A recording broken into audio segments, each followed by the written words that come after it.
सारे पॉइंट अच्छे से बता दे रहा हूँ। अब सुन लो ध्यान से, अगर तुम कहो तो मेरे पास इसकी पीडीएफ उपलब्ध है, मेरी अपनी बनाई हुई, मैं डाल दे रहा हूँ। अपनी बनाई का मतलब हैंड रिटन नहीं, मैंने मैगजीन उठाई, 164 पन्ने हैं, उनके फोटो लिए, उसमें लिखता गया। अगर तुम कहो तो मैं अभी शेयर कर दूंगा इस लेक्चर के दौरान या इस लेक्चर के बाद, लेकिन कैसे आप कवर करोगे वो 164 पन्ने, वो आपकी जिम्मेदारी। अर्धवार्षिक है ये, पहली बता दे रहा हूँ। ये मेरे पास में जनवरी 2024 से लेकर के जून 2024 तक की है। और मैं आपको फिर बता दूं, सबसे ज्यादा चांस रहते हैं पीसीएस में अगर आपने ये लगा ली या इसके अलावा आपने घटना चक्र लगा ली, पर्याप्त हो जाता है। और आपको घटना चक्र की मैगजीन में भी पैसे खराब नहीं करने। अगर आप पीडीएफ से डेली 10 पन्ने 5 पन्ने कवर कर सकते हो, या एक ट्रायल लेना चाहते हो कि करंट अफेयर मैगजीन में कैसे है, तो मैं पीडीएफ डाल दूंगा और उस डोमेन में डाल दूंगा जिसमें मैं नोट शेयर करता हूँ, यानी कि यहाँ के जो पब्लिक ग्रुप है उसमें डाल दूंगा मैं, आप देख लेना ताकि सब तक पहुंच जाए, कोई इशू नहीं। अब सुनो, अब मैं आपको बताता हूँ एक और स्ट्रेटेजी जो आम बच्चे नहीं जानते। 60 रुपए की एक मैगजीन आती है घटना चक्र की, उसमें पता क्या होता है, सिर्फ एमसीक्यू। आप थोड़ी बुद्धि लगा लो, इससे आप जो पढ़ोगे इसमें पैराग्राफ होते हैं, और बच्चे क्या करते हैं कि करंट अफेयर के पैराग्राफ पढ़ के बोर बहुत जल्दी हो जाते हैं। जैसे उसमें आपने देखा होगा कि नारी शक्ति बंधन बिल के बारे में लिखा है, अब उसमें पूरा इतिहास इतने लंबे में लिखा हुआ है, आप भी परेशान कि ये पूरा रटे कैसे, और किताब भी परेशान कि हम ज़्यादा से ज़्यादा कह देते हैं, और आयोग भी परेशान कि हम क्वेश्चन छांटे कैसे। ये काम ऑलरेडी मार्केट में घटना चक्र मैगजीन में कर रखा है। 60 रुपए की मैगजीन आती है मुश्किल से, ये मैगजीन अभी आएगी। पहले तो ये 50 से 52 रुपए की मिल जाती थी, अब थोड़ी कीमत बढ़ गई है, हो सकता है 70 रुपए तक भी आ जाए। इसमें सिर्फ एमसीक्यू ही होते हैं, तो आप इसमें एमसीक्यू ले लो, इससे सारा कंटेंट पढ़ो, इससे एमसीक्यू लगाओ, और कम से कम उत्तर प्रदेश परीक्षा में 27 से 35 क्वेश्चन आते हैं। प्रारंभिक परीक्षा में करंट अफेयर के 35 क्वेश्चन तक हिट हुए हैं। अगर आपको वो 35 क्वेश्चन ठीक करने हैं तो बाई हार्ट इन दोनों को आपको याद करना पड़ेगा। इसके अलावा और कोई स्ट्रेटेजी पीसीएस में नहीं है करंट अफेयर। ये बात आई समझ में, ये याद रखना। दूसरी बात, प्रतिदिन करंट अफेयर कैसे पढ़ें, तो देखो भाई मैं फिर रिपीट कर रहा हूँ, फिर बोल दे रहा हूँ। प्रतिदिन अगर आपको करंट अफेयर पढ़ने हैं तो आपके पास दो तरीके हैं, या तो आप कोई अच्छा यूट्यूब चैनल फॉलो कर लो। ये कौन फॉलो करेगा, जिस बच्चे को अखबार पढ़ के करंट अफेयर छांटना नहीं आता। अब जैसे आपने कोई इस समय कोलकाता रेप केस पढ़ लिया, तो आपने ये तो पढ़ लिया कि कलकत्ता के अंदर कोई घटना हुई, लेकिन आपको उससे प्रश्न नहीं बना मिल रहा है, तो ये प्रश्न बनाने का काम आपके लिए कौन कर देता है, कुछ यूट्यूब चैनल कर देते हैं। मैंने आपको भी कुछ पल पहले एक यूट्यूब चैनल बताया कि उसमें वंदना सिंह पढ़ाती हैं, वो करंट अफेयर के बारे में भी छोटे छोटे लाती हैं वीकली या हफ्ते में। और आपको एक और तरीका बता दूं करंट अफेयर कवर करने का मजेदार, ठीक, मधुकर कोटवे सर एक हफ्ते में एक वीडियो लाते हैं, उसको वो नाम देते हैं वीकली अपडेट। ये निजी कोचिंग का प्रचार नहीं है, ये आपके भले के लिए निःशुल्क चीज मैं बता रहा हूँ, तो बता सकता हूँ। यहाँ पर हमारी एसओपी में कोचिंग का प्रचार करना मना है, लेकिन मैं आपको वो बता रहा हूँ जो मैं फॉलो करता हूँ। मधुकर कोटवे सर बेटा ये लेके आते हैं एक सप्ताह में एक वीडियो, ये 1-1.5 घंटे की होती है। अगर तुम हिम्मत कर लेगा, मैं अपना सोर्स बता रहा हूँ जहाँ से मैं फॉलो करता हूँ करंट, ये एक वीडियो 1.5-2 घंटे की होती है। पेन कॉपी लेके बैठ जाओ, बच्चों की तरह नोट करते रहो। यूपीएससी और पीसीएस दोनों की आदमी अकेले करा देता है। आपने इन्हें जरूर देखा होगा, ये 28 विषय पढ़ाने वाले इकलौते मास्टर है जो लाल लालियाँ कहकर संबोधित करते हैं बच्चों को, लंबे से बाल रखते हैं। मधुकर कोटवे सर गजब आदमी है, ऑलराउंडर, 28 विषय पढ़ाता अकेला आदमी, 40 लाख रुपए से ज्यादा सैलरी नहीं है। अब कर दीजिए, ठीक है, इसमें कोई डाउट, ये समझ गए, करंट की समस्या दूर हो गई। हफ्ते की एक वीडियो उठाओ, उसे बार बार रिवाइज करो, नोट्स खुद से बना लो, कोई दिक्कत। आपका करंट अफेयर का लोड खत्म हो गया, लेकिन पीसीएस एग्जाम के लिए मैगजीन आपको लेनी है। हाँ बेटा, अगर आप पीडब्ल्यू ओनली आईएएस को फॉलो करना चाहो कर सकते हो, लेकिन बस मेरी आपसे ये रिक्वेस्ट है आप इनकी वीडियो देख लो। हो सकता है कि पीडब्ल्यू ओनली आईएएस के बराबर का कंटेंट मैच हो जाए या ये उससे ऊपर लेवल को ले जाए, लेकिन इनका जो कंटेंट होता है पढ़ाया वो बड़ा स्पेसिफिक होता है, क्योंकि कम से कम 25 साल का एक्सपीरियंस हो चुका है। तो एक्सपीरियंस के इनका समझ सकते हो आपकी कितना बेहतर प्रभाव होगा। अब आपकी सीसेट की समस्या का भी बता दूं, अगर आप यूपीएससी के सीसेट चाहते हैं तो इन्हीं की प्लेलिस्ट फॉलो कर लो। अभी 18 वीडियो पढ़ चुकी है 2024 के लिए, गजब पढ़ाते हैं। एलसीएम हो, एससीएफ हो, रीजनिंग हो, कुछ भी हो, आप मधुकर कोटवे सर का सीसेट डाल के पूरी प्लेलिस्ट आ जाएगी। देखो आपको एलसीएम किताब से पढ़ के समझने में 2 दिन लगेंगे, अगर कोई ज्ञानी आदमी 1.5 घंटे में एलसीएम समझा रहा है तो बुद्धि क्या कहती है कि 1.5 घंटे वाला ज्ञान ले लो, उसके बाद किताब से प्रश्न लगा लो, फिर भी नहीं बन रहे होंगे कोई और विकल्प ढूंढेंगे। तो आप इनको फॉलो कर सकते हो, क्योंकि अभी यहाँ सीसेट की क्लासेस का कोई अता पता नहीं। ये बात आई समझ में? तो current affair CSAT Madhukar sir, कोई डाउट? समझ गए? चलो अब हाँ, घटना सारी। और आपको मैं एक चीज और बता दूं कि मेंस के लिए जब आप करंट अफेयर से संबंधित चीजें लिखेंगे तो मार्केट में क्या होता है कि बहुत से अलग अलग कोचिंगों के प्रकाशन आते हैं, वो मैं आपको बता दूंगा, आपको खरीद लीजिएगा। उसमें आपको पीसीएस के पैटर्न के अनुसार पूरे आंसर क्वेश्चन के लिखे हुए होंगे। कभी भी मेंस का क्वेश्चन बच्चा क्यों नहीं लिख पाता है, तो मैं तुम्हें तरीका बता दूं मैंने कैसे मेंस के क्वेश्चन लिखने पे कमांड पाया। मैंने क्या करा, मुझे मेंस के आंसर राइटिंग करना जब आती नहीं थी 18-19 में, तो मैंने क्या करा, सीधे मार्केट से सॉल्व मेंस के क्वेश्चन लेके आ गया। और मैंने ये पढ़ा कि राष्ट्रपति की शक्तियाँ क्या होती हैं। पहले मैंने अपने दिमाग से सोचा, भाई उस समय डब्बा गुल था, तो मैंने सोचा राष्ट्रपति क्या करता होगा, क्या करता होगा, शब्द ही नहीं आ रहे। फिर खुद से पढ़ के ट्राई करा। उसके बाद मॉक क्वेश्चन जब उठाया तो उसमें लिखा हुआ था राष्ट्रपति की शक्तियाँ ये होती है, कार्यपालिका प्रमुख होता है, संयुक्त तो बैठक करता है, किसी से अधीनस्थ तरीके से काम करा सकता है, ये करता है, फलाना करता है। उसके बाद उस आंसर के पॉइंट देख के शाम को फिर से बिना देखे लिखे। तो इतनी ये 3-4 बार की साइकिल मैंने चलाई तो कमांड हो पाया। अब आप सोचो एक बार में आपको मेंस आंसर राइटिंग आ जाए, नहीं, कम से कम 1 साल का समय लगता है जीरो से लेके मेंस आंसर राइटिंग में परफेक्शन आने। तो ये आप कर सकते हो कि प्रीवियस ईयर पीसीएस या आईएएस के सॉल्व मेंस के क्वेश्चन पेपर ले आओ। सर कहाँ से लाए? मार्केट से उठा लो भैया, मिल जाती है किताब, कोई भी किताब ले आओ, उसका क्वेश्चन पढ़ो, उत्तर पढ़ो, खुद से प्रयास करो, देख के सीखो, सीधी बात। और कोई आपके पास तरीका नहीं है अगर आप इस तैयारी को कम समय में करना चाहते हो, क्योंकि मेंस का उत्तर आप कितना भी अच्छा लिख लें, मान लो राम रतन और गरिमा ने ऐसा उत्तर लिखा है जो दिव्यकीर्ति सर भी ना लिख पाते, उदाहरण दे रहा हूँ, लेकिन जो एग्जामिनर वहाँ बैठा हुआ है उसे उतना ज्ञान ही नहीं है, फिर क्या कर लोगे तुमने ये लिख दिया कि G20 समिट में ऐसी ऐसी बातें लिख दी कि G20 पहली बार विश्व में ग्रीस में मनाया जाता था आज से 1847 में, उसने कभी पढ़ा ही नहीं। अब तुम तो अपने आप में कह रहे हो मैं तो क्वांटम कंप्यूटर हूँ, मैंने इतना ज्ञान लिख दिया कि अगर कोई मास्टर पढ़ ले तो कहेगा 100 में से 100, वो वहाँ लिख दे रहा है 6 नंबर, क्या कर लोगे? या वो बहुत से लड़के आया, या उसे तुम्हारी राइटिंग नहीं अच्छी लग रही, वो इरिटेट है, तुमसे पहले वाली कॉपी में उल्टी करी हुई है, समझ गए? यानी कंटेंट इतना बुरा लिखा हुआ है कि कोई बच्चा बिल्कुल बेसिक चीज़ें भी नहीं बता पा रहा है, मॉनसून को जो है उसने कुछ और ही बता दिया। ऐसा होता भी है वास्तविक जीवन में, यही होता।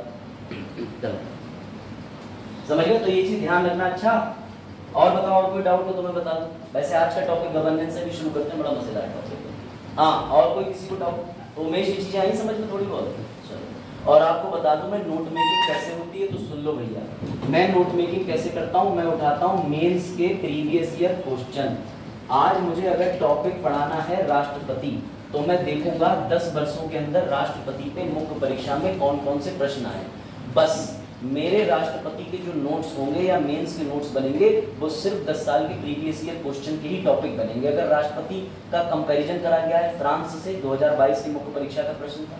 अगर राष्ट्रपति का तुलनात्मक अध्ययन किया गया है अमेरिका के राष्ट्रपति से, तो यही मेरे नोट में बनता चला जाएगा। अध्ययन करना है देशों का, शक्तियां पढ़नी है, वीटो पढ़नी है, हटाया कैसे जाता है राष्ट्रपति को ये पढ़ना है, राष्ट्रपति को लेके कोई संशोधन है, लो बन गए मेंस के नोट्स। क्योंकि 10 साल में प्रीवियस ईयर मेंस के क्वेश्चन में इससे बाहर कुछ पूछा ही नहीं, ऐसे बनते मेंस के नोट। कोई बताएगा ही तुम्हें ओपर टॉप, समझे बात को?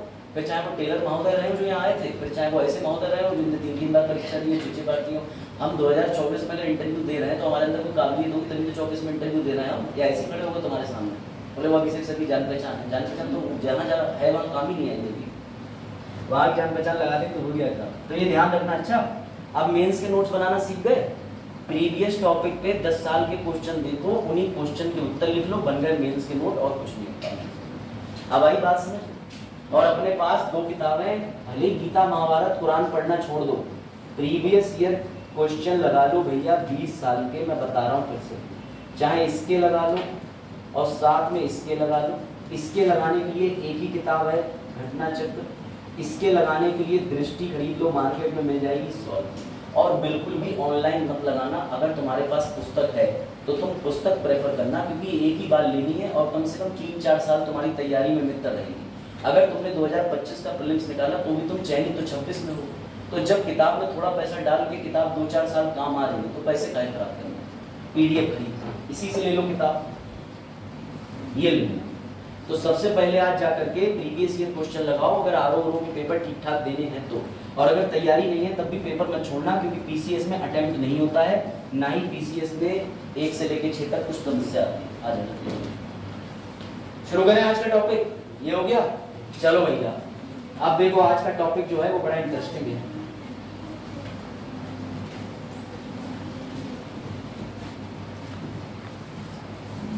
ठीक है, चलो भैया। तो ये है वीरपाल। सर वीरपाल ज्यादा मजबूत नहीं? हाँ मतलब है वीरपाल ज्यादा सेहत वीरपाल की ज्यादा अच्छी है। चलो आज का जो टॉपिक है वो आज का टॉपिक आप समझिए, मजा आ जाएगा आपको। ठीक है, तो बेटा समझना, ये वीरपाल है और एक दिन वीरपाल अपने गांव की एक महिला मित्र से कह रहे थे। ठीक है, महिला मित्र, ये रहे वीरपाल जी और वीरपाल की महिला मित्र। अब महिला मित्र को अंग्रेजी में क्या कहते हैं वो तो मुझसे बेहतर जानते हो। महिला माने गर्ल और फ्रेंड माने, देखो तुम्हारा दिमाग कितना अटपटा चलता है, 2 मिनट में मैनिपुलेट हो, समझो बात।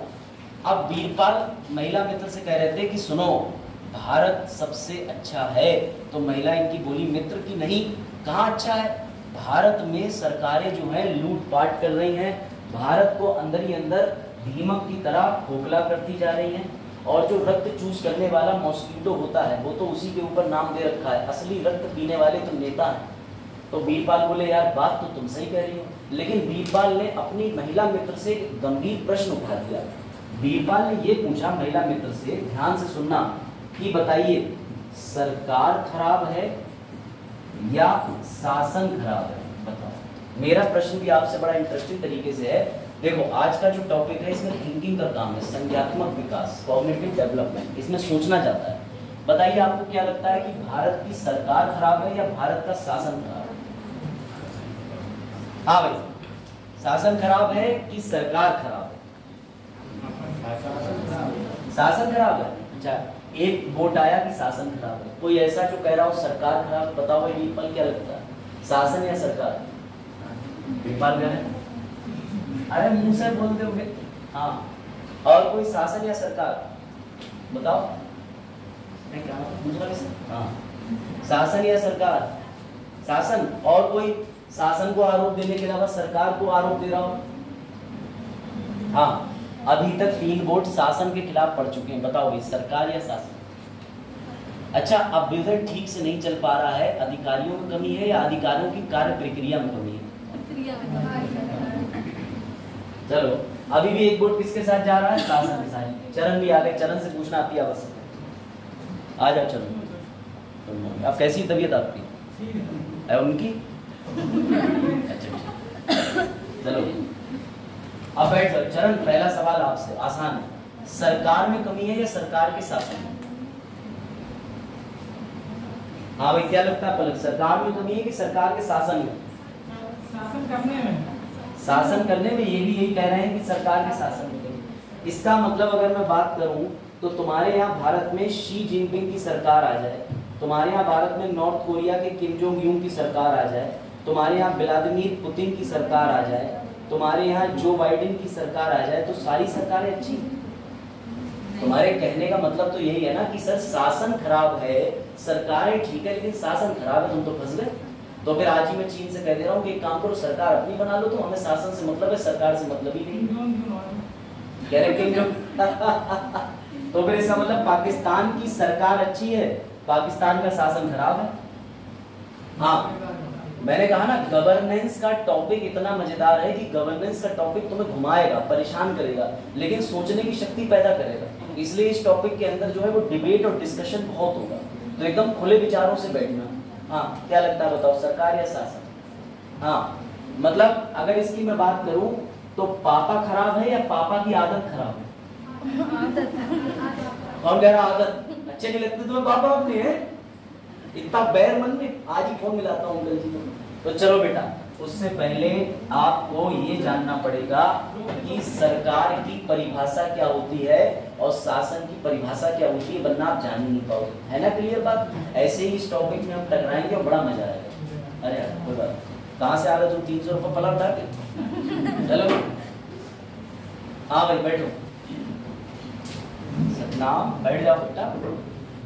थोड़ा थोड़ा चुप जा रहा है लाइक से, ऊपर वालों को भी लाइक कर दिया कर। चलो आओ देखो इधर, आ जाओ बेटा, आओ भाग के आओ, चलो आ जाओ। कैसे लेट हो जाते हो तुम लोग? मुझे लग रहा है तुम लोग इंटरव्यू में टाइम से पहुंचोगे, इसके अलावा कहीं टाइम से नहीं पहुंचोगे। इस बार 16 जून को वो दृश्य देखा था कि मम्मी पापा एक बच्ची के रो रहे थे, हमारी बेटी को अंदर ले लो हॉल में। यूपीएससी ने टाइम से 1 मिनट ऊपर होने पे निकाल के भगा दिया था। तो भैया ये भविष्य के लिए ले लो, मैं अपने लेक्चर की बात नहीं कर रहा, कल की बात तो बिल्कुल ही कुछ नहीं कर सकता। अब तो डेमोक्रेसी है क्लास में। चलो भाई समझना, आज का टॉपिक समझने से पहले मुझे आपको थोड़ा सा अवगत कराना पड़ेगा कि गवर्नेंस के अंदर बच्चे हम पढ़ेंगे क्या। मैं सिलेबस बता दे रहा हूँ और इसका सिलेबस इतना मजेदार है, सबसे ज्यादा प्रैक्टिकल चीज है गवर्नेंस, ठीक है। अभी वापस से उस सवाल का उत्तर जरूर दूंगा कि सरकार और शासन दोनों में कनेक्शन क्या है, या दोनों में से खराब और अच्छा क्या होता है। चलो शुरू करें। चलो भैया, तो आज का हमारा टॉपिक है गवर्नेंस। तो भैया जो ठीक है, ये चरण के लिए, चरण से उनकी महिला मित्र पूछा कैसे हो, तो चरण बोले स्मार्ट। चरण की ये तो बातें बढ़िया लगती, ठीक है। तो मैंने गवर्नमेंट और गवर्नेंस में प्रश्न आपसे पूछा था, अभी आगे बढ़ेंगे। उससे पहले भारत में बड़ा एक अच्छी कहावत प्रचलित है, वो कहावत ये है, कम सरकार अधिक शासन। आज के समय पे सरकार जो है वो अपने सरकार पने को भूल करके शासन पे ज्यादा ध्यान दे रही है। मैं बताऊं इसका उदाहरण, मोदी जी की अगर बात करें, वर्तमान सरकार बीजेपी की बात करें, तो पहले सरकार की विचारधारा होती थी, उस विचारधारा को बचाना सरकार का काम होता था। जैसे अगर कोई सरकार सोच के चल रही है कि मैं स्टूडेंट सरकार हूँ, हर हाल में यूपीएससी की जो 3 स्तरीय नीति है उसको आसान बनाऊंगा, लेकिन अगर वो सरकार यूपीएससी की ही बात ना करे तो आपको विचार में परिवर्तन लगेगा। यही हो रहा है, जिस उद्देश्य से अगर आप सरकार चुने और वही उद्देश्य की प्राप्ति सरकार ना करे, तो ग्रैनविल ऑस्टिन ने कहा है कम सरकार अधिक शासन, यानी अब सरकार अपने पद पे बने रहने में ज्यादा इच्छुक है, शासन करने में ज्यादा इच्छुक नहीं। चलो बढ़ते हैं। तो ये प्रोवर्ब याद रखना, लेस गवर्नमेंट मोर गवर्नेंस, ठीक है। अब देख लीजिए, पहले आप जान लीजिए कि गवर्नेंस जो है वो मेंस की परीक्षा के अंदर कितने कितने नंबरों का आता है। अगर आईएएस के पेपर की बात करें तो जीएस पेपर 2 में आता है ये 30 नंबर तक का अधिकतम, यानी पॉलिटी, आईआर, अंतरराष्ट्रीय संबंध जिसे कहते हैं, इसके अलावा गवर्नेंस और सोसाइटी, ठीक है। ये 4 तरीके से मिलके, सोशल जस्टिस, ये 4 तरीके से मिलके एक पेपर बनाते हैं यूपीएससी का 250 नंबर का, पता है आपको। पीसीएस के अंदर भी इन्हीं विषयों पर एक मेंस का पेपर बनता है। टीसीएस के अंदर 20 नंबर तक का टॉपिक पक्का करा देता है ये मुख्य परीक्षा में, और आईएएस में 30 नंबर तक का। क्या इसका प्रारंभिक पेपर में कोई रोल है? तो आईएएस के पेपर में 1-2 क्वेश्चन आ जाए, लेकिन पीसीएस में गवर्नेंस के प्रारंभिक परीक्षा में प्रश्न नहीं देखने को मिलते। चलो, इसमें आपको फायदा हो जाएगा। इस पेपर को पढ़ने का एक तरीका है, ये पेपर कंसेप्चुअल है, यानी विचार और धारणा पे आधारित है। ये आपके मस्तिष्क के दर्शन को जोड़ता है, ये नहीं कि मस्तिष्क का एक्सरे कर लो। मेरे कहने का मतलब है दिमाग को सोचने से स्तर तक जोड़ता है। जैसे इसको देखिए, आप इस प्रश्न का उत्तर किसी किताब में नहीं पाएंगे। भारत के अंदर गवर्नेंस की कोई किताब नहीं है जो मैं कह दूं कंप्लीट है। क्यों?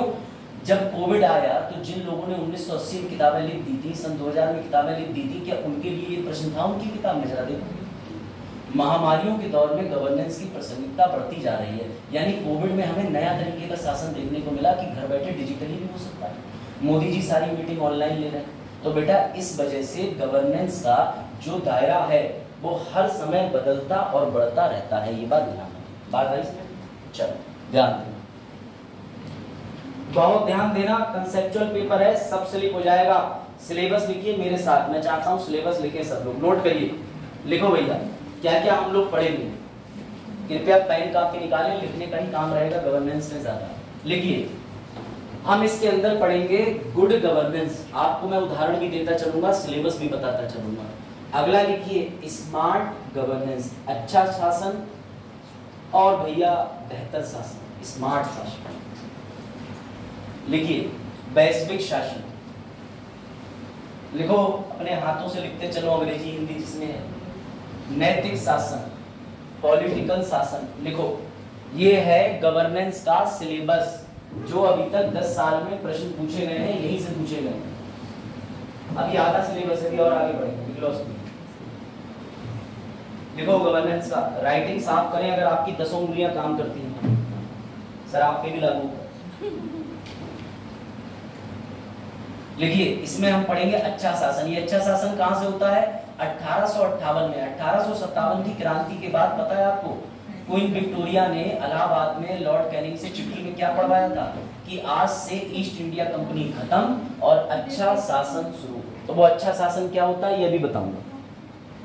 लिख लीजिए, इकोनॉमिक, स्मार्ट, ग्लोबल, पॉलिटिकल, हर प्रकार के शासन होते हैं। लिख लो, ये सिलेबस गवर्नेंस के अंदर डिफाइन नहीं होता है, इसलिए बता रहा हूं। हाँ लिख लिया, बातें बोलने लगी इसका मतलब लिख लिया। बातें मतलब उनके बारे में मत जानो, वो जब तक चयनित नहीं हो जाती बहुत मतलबी है। बस देखो इधर ऐसे ही सब बनवा दो। क्या नाम है? तस्लीम। हाँ भाई लिखा, स्पीड बढ़ाओ, स्पीड क्या जो है वो मध्यम गति से नहीं त्वरित गति से कार्रवाई करें। हाँ लिखो, इकोनॉमिक। अब आपको पता चलेगा कि कोविड के दौरान गीग इकोनॉमी, गीग इकोनॉमी पता है किसी को? गीग इकोनॉमी क्या होती है? हाँ बताओ। Self employment. तो फिर फ्रीलांसर क्या? अच्छा अटेंड करा। गीग इकोनॉमी का मतलब मैं 4 घंटे जोमेटो में काम कर लेता हूँ, 2 घंटे ओला कैब चला लेता हूँ, 1.5 घंटे यहाँ पढ़ा लेता हूँ, बस हो गया। गीग इकोनॉमी का मतलब जब सर्विसेज चाहिए उठाया, उतनी देर के लिए पैसा दिए, फ्री कर दिया। ये भी एक शासन का तरीका है। सरकार ऐसी नीतियों को लोगों के लिए देगी पालन करने के लिए कि नहीं देगी, सरकार का काम है। इस समय गीग इकोनॉमी चरम पे। कैसे? आप पर मिनट पे काम करने को तैयार हैं, कितनी बेरोजगारी आ चुकी है ना। बच्चों लेट कैसे हो गए? सर मम्मी ने मना कर दिया, ये लड़कियां। चल गई, जाओ लिखो बेटा। सिविल, सिविल शासन, विनियामक शासन, विकेंद्रित शासन, कारपोरेट शासन, ये सब मैं बताऊंगा आपको और पढ़ाऊंगा, इसलिए लिखवा रहा हूँ। ये गवर्नेंस का सिलेबस है, जान लो।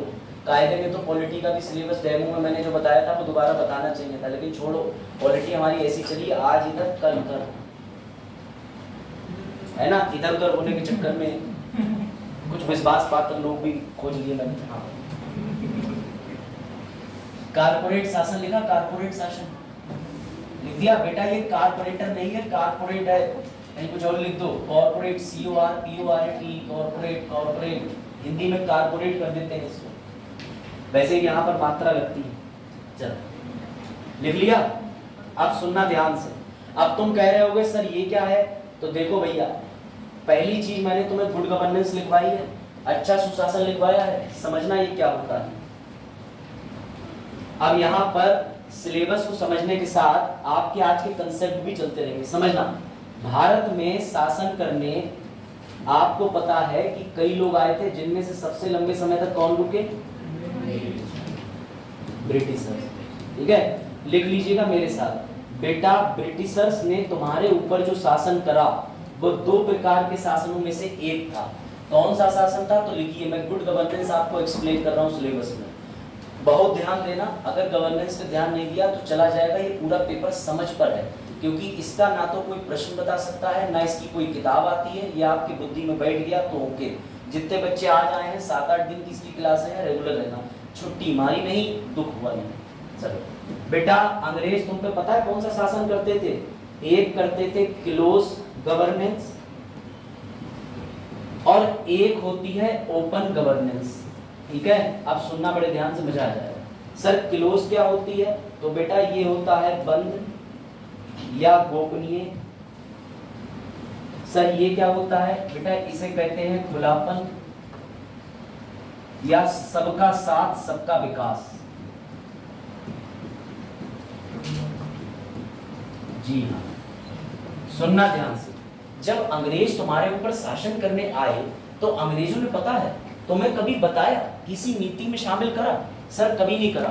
उन्होंने गोपनीय तरीके से सारे कानून बनाकर तुम्हारे ऊपर लागू कर दिए।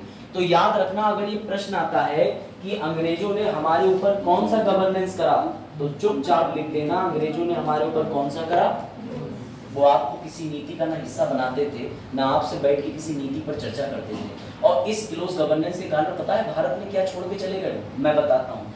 जब सरकार कोई ऐसी नीति बना ले जिसमें ना आप शामिल हैं, ना ही आपसे राय ली गई, ना ही आपके बारे में सोच के बनाई गई, तो ऐसी नीतियां जन्म देती हैं भ्रष्टाचार। किसको देती हैं? इसी का विलोम है, इसका विलोम है, यानी इसका अपोजिट है, जिसे क्या कहते हैं? खुलापन।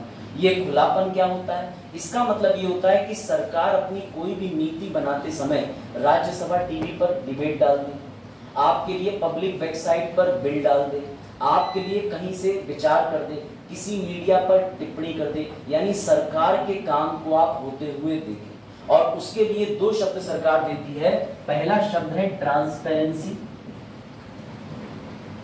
जिसे कहते हैं पारदर्शिता, और दूसरा लिख लीजिए जवाबदेही, अकाउंटेबिलिटी, ऐसी लिख लीजिएगा, जवाबदेही।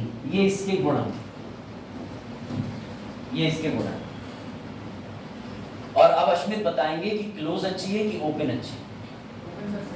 कितने लोग मानते हैं कि सर खुले वाली ज्यादा बढ़िया है, ओपन वाली ज्यादा बढ़िया है? बताइए, अरे हाँ या ना। और अगर क्लोज अच्छी है तो क्यों अच्छी है ये भी बताइए। आप अगर अंग्रेजों के समर्थक हैं तो उनका भी जवाब दीजिए कि क्यों अच्छी है। हाँ भाई, आपके सामने मैंने अंग्रेजों के शासनकाल के समय पर नीति बता दी कि अंग्रेज जो शासन करते थे वो क्लोज गवर्नेंस करते थे। कैसा? कमरे के अंदर बैठ के गोपनीय कि भारतीयों पर कैसे शासन करना है।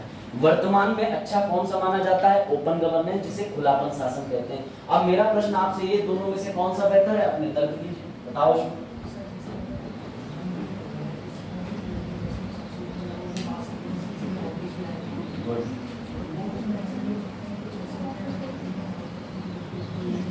हो सकता है ये अच्छा पॉइंट। और भी? हाँ,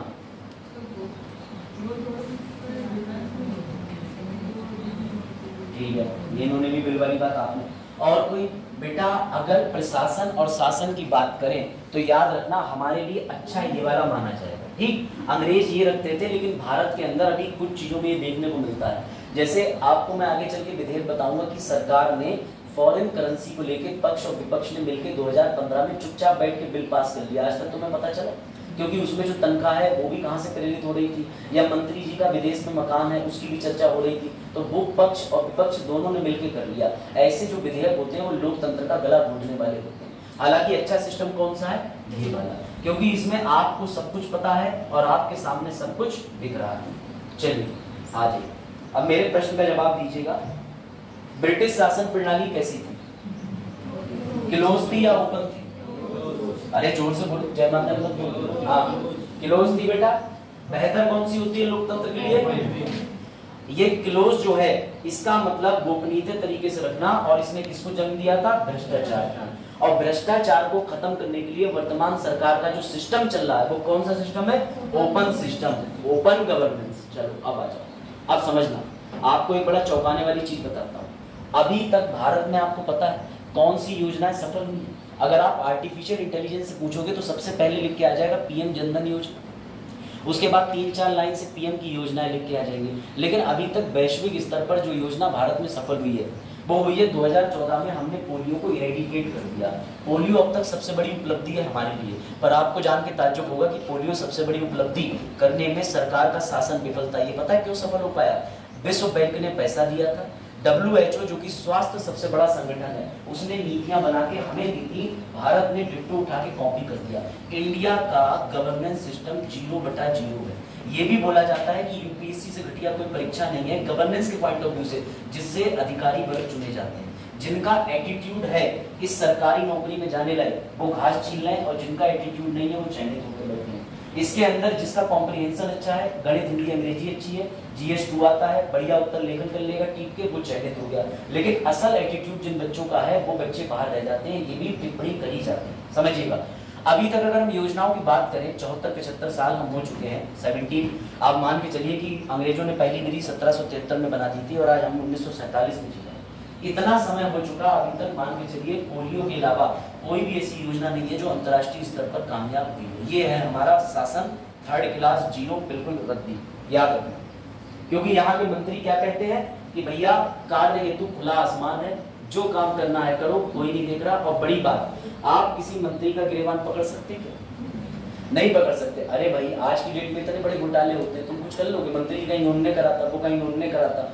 वो कहेंगे इंक्वायरी चल रही है, इंक्वायरी में भ्रष्ट लोग कर रहे हैं, बाद में सीबीआई उठाने आएगी, सीबीआई के 2 अधिकारी भी भ्रष्ट पाए जाएंगे। तो ये भ्रष्टाचार का नेटवर्क इतना स्ट्रॉन्ग हो चुका है कि भारत के अंदर गवर्नेंस की कमर बिल्कुल टूट चुकी है। तो समझिएगा, मैं आपको उदाहरण देता हूँ, आप मेरी बात से सहमत होंगे। एक गांव के हमारे मित्र से बात हुई, उसने बोला कि गांव में इज्जत घर बन रहे हैं। पता है महिलाओं को इज्जत घर क्या होते हैं? वो नहीं जहाँ इज्जत बचाई जाती है, वो वहां जहां पर आज की डेट में कहते हैं शौचालय, और वास्तव में इज्जत घर नाम इसको सही दिया क्योंकि पहले ओपन डिफिकेशन सिस्टम था, अब भारत में डिफिकेशन यानी कि जो आप मल त्याग करते हैं उसको 4 दीवारी के अंदर करें, प्रकृति भी स्वस्थ रहे और आप भी स्वस्थ रहे, ऐसा सरकार का मानना है। अब समझना हुआ ये कि हीराकली के गांव में इज्जत घर बनने के लिए 10,000 रुपए है। अब इसके लिए क्या होता है कि ग्राम पंचायत के अंदर प्रधान चिन्हित करता है। क्या चिन्हित करता है? प्रधान के पास एक लिस्ट है, वो गया हीराकली के पास, बोले हाँ भाई तुम्हारे घर के लिए आई गई है बनंत ही शौचालय, लियो ठीक। अब इनने कह दिया अरे वाह मजा आ गया। फिर प्रधान जी क्या बोले, लेकिन एक कंडीशन है, बोले 3500 रुपए की कार्रवाई फीस लगेगी, या सुविधा शुल्क लगेगा, या प्रोसेसिंग फीस लगेगी। अब बेचारी भली लड़की जानती है कि शौचालय खुद से बनवाएंगे तो 10 से 12,000 रुपया खर्च भी हो सकता है। तो ये बच्ची मजबूरी में आके 3500 रुपए सरकार के हाथ में दे देती है, और बाद में सरकार क्या कहती है कि बीच में हम किसी को नहीं डाल रहे, सीधा पैसा डायरेक्ट बेनिफिट ट्रांसफर कर रहे हैं, डीबीटी। अब ये जो 35% की कमीशन दे चुकी है प्रधान को, क्या वो शासन के अंदर जवाबदेही है? कोई पकड़ ही नहीं सकता। क्यों? क्योंकि वो क्या कहेंगे, इनने अपनी मर्जी से मिठाई के लिए दी, हमने नहीं मांगे, सीधा पैसा खाते में आया है। अब खाते में तो पूरा पैसा आया है, लेकिन जो शौचालय बनने से पहले हीराकली 3500 रुपए दे चुकी है। फिर ठेकेदार आएगा, वो घटिया गुणवत्ता की सामग्री लगाएगा, उसके बाद में इनकी फ्री की चाय भी पिएंगे 10 दिन जब तक रहेंगे, उसके बाद गाय भैंसे भी इनकी करेंगी देखेंगी, और फिर कहीं जाकर के शौचालय बनेगा। आपने एक पिक्चर देखी पंचायत वेब सीरीज, उसमें उसका शौचालय बनते बनते जब वो सीट आती है तो मोटरसाइकिल की सीट ही टूट जाती है, फिर दूसरी सीट आने के लिए फिर बजट पास होता है। तो मैं आपको बता रहा हूँ, ये हमारे यहाँ भारत में शासन की तस्वीर है, देख लो कि 100% पे 35% कमीशन जो है, इसे बोला जाता है सीधे लाभान्वित करना, डीबीटी। ये है डीबीटी की असली तस्वीर। अब इसी चोरी को रोकना तुम्हारा काम होगा, तुम बनोगे आईएएस अधिकारी, तो इसलिए तुम्हें चोरी भी तो जाननी चाहिए। क्या मैंने ये बोला ये कांग्रेस और ये बीजेपी ने करा? मैं तो भैया सरकार का चेहरा दिखा रहा हूँ, ये किसी भी युग में हो सकता है या भविष्य में भी हो सकता है। तो मेरे लेक्चर में ये बिल्कुल ना सोचे। तो बेटा हमारी सरकार जो है वो कैसी है? अनुत्तरदायी, गैर जिम्मेदार, भ्रष्ट सरकार। इस सरकार को सुधारने के लिए हमें किसकी जरूरत है? ओपन सिस्टम की।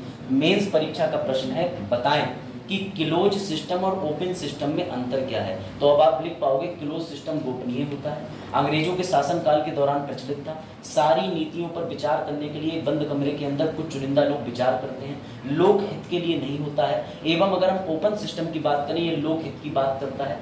2 शब्द तय करता है, जवाबदेही एवं पारदर्शिता। इन दोनों शब्दों के चलन से जनता तक भागीदारी सुनिश्चित होती है, जनता के लिए क्रियान्वयन किया जाता है, जनता के लिए बेहतर नीतियां बनाई जाती है, एवं लोकतंत्र के लिए खुला सिस्टम बेहतर है। इसी तरीके के क्वेश्चन प्रीलिम्स और मेंस, प्रीलिम्स तो छोड़ दो, मेंस में विचार पे बनेंगे। अगर तुम विचार समझने के लिए तैयार हो तो गवर्नेंस में आगे बढ़ना, वरना गवर्नेंस में जितना बढ़ोगे पीछे चले जाओगे। ये वो है इंसेप्शन मूवी, माया जाल, दिमाग के अंदर घुसते चले जाओ, अभी और मजा आएगा। चलो बढ़िया आगे है, अच्छी मूवी इंसेप्शन। इसकी ये movie Leonardo DiCaprio Oscar जीत चुका है कई बार। चलो बढ़िया आगे। जो बच्चे सो रहे हैं इधर, इसको ऐसे देखो कि तुम डीएम हो, तुम्हें सरकार की कमी छांटनी है। इस पेपर को पढ़ने की अप्रोच अपनी बताता हूँ। अगर तुम डीएम हो, तुम्हें सरकार की कमी निकालने से पहले सरकार के काम जानने पड़ेंगे। तो इस परीक्षा में इधर मीरा, क्या नाम है, नीचे का लिखा बेटा, तुम भी गुड्डा गुड़िया बना रही हो, रामू बैट्स राम कली। क्लास में यही बनाते थे, एक बार बनाते बनाते भूल गए। कक्षा 6 की बात थी, आगे लड़की बैठी थी। अब हमारे कॉन्वेंट स्कूलों में जो है वो आपको पता होना चाहिए कि कक्षा 6 का मतलब कक्षा हाई स्कूल की बच्ची मानो, क्योंकि हम लोग pre nursery, nursery, LKG, UKG, LKG, पास केजी, किंडरगार्टन सब पढ़ के आते हैं। तो 6th क्लास में आदमी हो चुके होते हैं, लड़का तो रह नहीं जाता। ठीक, अब क्या हुआ, 6th क्लास में आगे लड़की बैठी थी, उसके पीछे बगल में लड़का बैठा था, उसे कहीं डिजाइन नहीं मिली, तो सफेद कलर की शर्ट होती कॉन्वेंट, उन्होंने पीछे ही दिल बना दिया उसको। और बाद में जो टीचर ने मारा, ऐसा लग रहा था कि साउथ की पिक्चर सामने चल रही है, वास्तव में उठा के फेंक दिया था मास्टर साहब ने। तो भैया ऐसे ऐसे गुणवत्ता भी रहे। तो अब आप जान गए लोग। हाँ चलो, दिल्ली तो बनाया था किसको, दिल्ली तो बनाया था, किसमें आया था? दिल्ली तो बनाया था। अच्छा चरण कह रहे हैं साइड में दिल्ली तो बनाया। बेटा वो दिल बना के अपना नाम भी लिख लिया था, इसका मतलब समझ रहे हैं आप, निजी संपत्ति घोषित कर दिया था लड़के पे। और लड़के तो वैसे भी इतने नालायक होते हैं, अगर लड़की मुश्किल से पूछ ले भैया ये रोड कहाँ को जाती है, तो तुरंत कह देते हैं भाभी ये तेरी बात करते रही है। एक तो लड़कों के अंदर ये सुधार पता नहीं कब आएगा, है ना। और लड़कियां सोचो कभी ये कहती है, लड़कियां तो अपने शौहर को भी भैया कह देती है धोखे में, अरे चलो भैया दे रही। आदमी कहता है तेरे माँ बाप ने 14 लाख रुपए खर्च करे, भैया कहवा दे के चलो। तो भारत में ये भी है बेटा, मैं चाहता हूँ विवाह संबंधों में भी अकाउंटेबिलिटी और ट्रांसपेरेंसी ससुर और सास की तय होना चाहिए। चलो तो ओपन सिस्टम रखिए। अभी सिलेबस खत्म नहीं हुआ, आगे लिखो सिलेबस। आप सिलेबस का एक पहलू समझ गए, open system, close system, transparency, accountability. फिर रिपीट कराऊंगा, सिलेबस के साथ ही समझाता चलूंगा। अगला लिखिए, इस यूनिट में क्या पढ़ेंगे, इसमें पढ़ेंगे ई शासन। ई शासन, ई शासन क्या होता है बता दूं, कभी नहीं भूलोगे। सर ई शासन मतलब आज हम वेबसाइट खोल के देखेंगे हमारे डीएसडब्ल्यू सुबह से क्या क्या काम कर रहे हैं, इस पूरे हफ्ते सरकार ने क्या क्या काम उनसे करवाया है, इसकी पूरा ब्यौरा इंटरनेट पे उपलब्ध होना, मतलब ई शासन। सीधी बात, सरकार अपने आप को वेबसाइट तक लाकर दिखा रही है, देखो आज हमने ये करा। आप कहते हो कि मोदी जी इतने विज्ञापन चला रहे हैं, नहीं भैया वो ई गवर्नेंस कर रहे हैं, वो बात अलग है। 1400 करोड़ रुपए हफ्ते का खर्च हो जा रहा है और कह रहा है सर एक मूर्ति गिरी आदमी, तो आंधी से गिरी थी, अच्छा उसके लिए माफी मांग ली गई है सरकार द्वारा, ट्वीट हुआ था। ये फेवरेट पार्ट है, गवर्नेंस के समय पर सरकार का असली चेहरा दिखाने का मौका मिलता है। वर्तमान सरकार की बात नहीं कर रहा, पूर्व की सरकारें भी जो है वो नियोजित तरीके से सुनिश्चित करती हैं कि हमारे कार्यवाहन की अवधि क्या रही। चलो देखते हैं। अगला लिखिए बेटा, तुम्हारा फेवरेट, वजाहत का फेवरेट आरटीआई, सूचना का अधिकार। अभी वजाहत कक्षा में होता तो आरटीआई के सभी पहलुओं पर चर्चा होना निश्चित था। अगला लिखिए सिटीजन चार्टर, इसकी बड़ी दुविधा है। नागरिक अधिकार पत्र पता है, भारत का नागरिक अधिकार पत्र सबसे खराब है, थर्ड क्लास थर्ड क्वालिटी का सिटीजन चार्टर है। यहाँ के सिटीजन चार्टर में जो बातें लिखी हैं वो अकल्पनीय है। ये सिलेबस है और मैं चाहता हूं आप इस सिलेबस को समझें। आपने इससे पहले गवर्नेंस के कई प्रकार लिख लिए, आपको समझ में आ गया कि शासन में हम क्या क्या पढ़ेंगे। विकेंद्रित अच्छा शासन, डिजिटल शासन, इकोनॉमिक शासन, आर्थिक शासन, विनियमित शासन, सब पढ़ेंगे। और अगली यूनिट क्या है, पारदर्शिता एवं जवाबदेही। यशु ध्यान देना बच्चे, मिस नहीं होना चाहिए। ये तुम्हें कायदे में काबिल अफसर बनाएगा, पॉलिटी तुम्हें पास कराएगी, काबिल अफसर गवर्नेंस बनाएगा। सर आईआर क्या बताएगा, विदेश से पैसा कैसे चुराना है उसे बताएगा। और सर सोशल जस्टिस वो तो हो ही जाता है, शादी में जरूर आना। चलो भैया, ये लिखा नागरिक अधिकार पत्र। अगला लिखिए सिविल सभ्य समाज। वाह, मैं बताऊंगा सभ्य समाज की अवधारणा क्या होती है और गांधी जी सभ्य समाज किसे मानते थे, नेहरू का सभ्य समाज क्या था, माउंटबेटन का सभ्य समाज क्या था, और तुम्हारा सभ्य समाज क्या है। कोलकाता रेप केस के सभ्य समाज के अंदर होने वाला एक कृत्य है, नहीं सर, सबसे दुर्भाग्य है, एक काला धब्बा है। तो ऐसे सभ्य समाज के अंदर सोशल स्टिग्मा यानी कि समाज में काला धब्बा होने वाली चीजों के बारे में विस्तृत चर्चा करें। भाई हाथ से लिखता तो एनर्जी नहीं दे पाता, तो मैंने कहा लिखवाता हूँ, बताता हूँ। फिर उसके बाद हम कैग की बात करेंगे। हम कैग पढ़ चुके हैं पर मैं आपको पुनः कैग से मिलवाऊंगा। ये कराएगा सामाजिक लेखा परीक्षण। गवर्नेंस के अंदर सबसे प्यारा पार्ट है सोशल ऑडिट। और इस विषय की खूबसूरती पता है, इसे पढ़ने के बाद आप एथिक्स का 60% सिलेबस निपटा चुके होंगे। एथिक्स विषय का जीएस पेपर 4 आ जाइए कृष्ण भाई। अभी तो गवर्नेंस के सिलेबस पर चर्चा हो रही है एवं सरकार की तारीफ हो रही है। धर्मेंद्र राजपूत कैसे हैं आप? बढ़िया, हमेशा बनी रहेगी आशीर्वाद और दुआएं तो, ठीक है। बस कोचिंग के बाद एक बारकोड आएगा, वो आपका होगा तो ठीक है। लिखते चलो, ध्यान से सिलेबस लिखते चलो बेटा। सिलेबस याद करना है गवर्नेंस का। अगला लिखिए, अगला जन सहभागिता। जन सहभागिता लिखिए, जन सहभागिता। जन सहभागिता, पब्लिक पार्टिसिपेशन, पीपल पार्टिसिपेशन, सहभागिता। गवर्नेंस का पहले सिलेबस और गवर्नेंस के सिलेबस को समझाया जा रहा है विस्तृत तरीके से, ठीक है। आप लोग थोड़ा लेट हो गए लेकिन कोई बात नहीं, हाँ कोई बात नहीं, ऐसा हो जाता है जीवन में। लेट ना हो, कक्षा में लेट हो तो चलेगा। दो बच्चियां सोच रही हमने कौन सा पाप करा, हमसे तो कहते लेट काहे हुई। कोई बात नहीं बेटा, पत्रार्चियल सोसाइटी, ठीक है। पता है ना, दो तरीके के समाज होते हैं, पत्रार्चियल और मात्रार्चियल। अरे मैं विध्यांचल और पूर्वांचल नहीं बोल रहा हूँ, मैं पत्रियार्चल और मैत्रियार्चल बोल रहा हूँ। मात्र सत्तात्मक और भैया जो है पिता या फिर पुरुष सत्तात्मक, पढ़ना। मुझे लग रहा है तुम्हारे साथ आधे घंटे डेली इंटेलेक्चुअल डिबेट ओपन करनी पड़ेगी मुझे, जो है गूगल मीट बना करके। उसमें हम लोग बात करा करेंगे समाजवाद, लोकवाद की अवधारणा, समाजवाद, सरकारवाद, राष्ट्रीयवाद, उदारवाद, समझ गए, पैसावाद, उदारवाद, बर्बादवाद, शिक्षकवाद, मुरादाबाद, मुरादाबाद जाए। चलो बेटा अगला लिखिए, जन शिकायत तंत्र कहाँ, कैसे, और भैया लोकपाल। अभी तक लोकपाल की नौकरी बेरोजगार है, लोकपाल के पास मुद्दे ही नहीं पहुंचते। बड़ी मेहनत मशक्कत करके हमने स्वीडन से एक चीज चुराई, ओम्बड्समैन। ये ओम्बड्समैन जो है पहली बार स्वीडन से आया था अवधारणा, और इसे एलएम सिंघवी ने भारत में प्रस्तुत करा था। लोकपाल का मतलब रिटायर्ड जजों के एक ऐसे समूह की मैं बात कर रहा हूँ जो करप्शन के मामलों को देखेंगे, लेकिन ये बेरोजगार है। ये क्यों बेरोजगार है? क्योंकि इनके पास करने के लिए कोई काम ही नहीं। मैं आपको बताऊंगा कि लोकायुक्त क्या होता है, लोकपाल। आपने पढ़ा होगा कि भारत में पहला लोकयुक्त चुन लिया गया पिनाकी चंद्र घोष, बड़ा करंट अफेयर में था 2 साल पहले। पीसी घोष, पुराना कंप्यूटर घोष, मतलब जो भी है। अगला लिखिए, अगला लिखिए, विसिल ब्लोअर को सुरक्षा। अब यहाँ पर विसिल ब्लोअर का मतलब सीटी बजाने वाला नहीं होता कि नेहरू पार्क देख के आओ और कोई भैया सीटी बजा रहे हो किसी महिला को देख करके, तो वो अपराध है, धाराएं हैं उस पे। यहाँ विसिल ब्लोअर का मतलब संकेत करना जो सरकार की नीतियों के प्रति एक प्रश्न चिन्ह उठाता है कि सरकार ने ये गलत करा। ऐसे लोगों को सरकार उठवा भी सकती है, ऐसे लोगों को सरकार मरवा भी सकती है। तो ऐसे लोगों की सुरक्षा के लिए एक नियम पास किया गया था, एक अधिनियम बनाया गया था, विसिल ब्लोअर अधिनियम, है ना।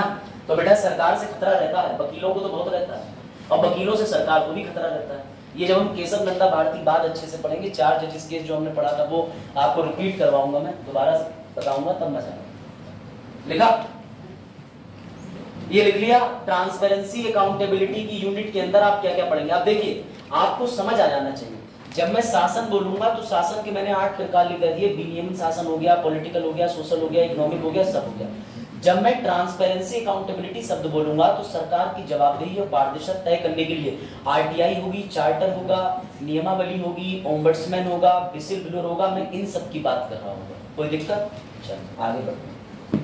आप समझिएगा, आपको मैं इस यूनिट का उदाहरण दे दूं। कृष्णपाल को एक नई फैक्ट्री डालनी है, महिला चूड़ी स्वास्थ्य केंद्र। हाँ, चूड़ी बेचने वाले लगे। चलो, अरे भाई चूड़ी का कारोबार बड़ा अच्छा, प्रैक्टिकल समझिए। मैंने अभी आपको एक यूनिट से अवगत कराया जिसका नाम है ट्रांसपेरेंसी अकाउंटेबिलिटी। समझना बेटा, कृष्णपाल जी को आज चूड़ी उद्योग भारत में लाना है, उत्तर प्रदेश के पीलीभीत में। अभी तक फैजाबाद फेमस है, ठीक है, फिरोजाबाद है कि फैजाबाद? फैजाबाद, गुड। अब फैजाबाद का नाम भी अगर थोड़ी कृपा हो गई तो जल्दी ही कुछ और हो जाए। चलो हाँ बेटा, 2014 का डेटा सुनिए। अगर कृष्णपाल चाहते हैं कि पीलीभीत में कोई फैक्ट्री सेटअप करें तो कृष्णपाल को बिना गांधी जी के 58 दिन लगते, बिना गांधी जी के ईमानदारी से 58 दिन का समय पूरा लगता है, जिसे बोलते हैं एनओसी, नो ऑब्जेक्शन सर्टिफिकेट लेना। कैसे? आप फैक्ट्री खोलोगे तो पर्यावरण पे क्या नुकसान है, इसके लिए पर्यावरण की एक हमारे जो सरकार है या मंत्री है पर्यावरण के, वो मोहर लगा के देंगे। आप अगर कोई उद्योग चालू करना चाह रहे हो तो उसका क्या प्रभाव पड़ेगा समाज पे, ऐसे करते करते 58 दिन तक आपको अनुमति मिलेगी। और अगर धोखे धाके से बीच में कहीं गांधी जी का वर्णन हो गया तो ये 158 दिन में भी परिवर्तित हो सकते हैं। मैं आपको भारत की नीति बनाने की या फैक्ट्री का गवर्नेंस दिखा रहा हूँ कि सरकार क्या करती है। लेकिन अगर आप चौंक जाएंगे, अगर आप कनाडा की बात करो, ब्रिटेन की बात करो, ऑस्ट्रेलिया की बात करो, न्यूजीलैंड की बात करो, तो यहाँ 48 घंटे में कृष्णपाल की फैक्ट्री की अनुमति मिल जाएगी। है ना चौंकाने वाली बात? और न्यूजीलैंड तो इतना खतरनाक है कि वहां 48 घंटे का नियम है, परंतु वहां की सरकार 24 घंटे में लाइसेंस दे देती है। आज रात 12 बजे अप्लाई करो, कल रात 12 बजे तक कृष्णपाल कहेंगे हाँ यहाँ चूड़ी वाली दुकान लगी, यहाँ महिलाएं बैठेगी, यहाँ मैं बैठूंगा, एंगल ऐसे बनेगा, और ताकि जो शीशा इधर लगेगा।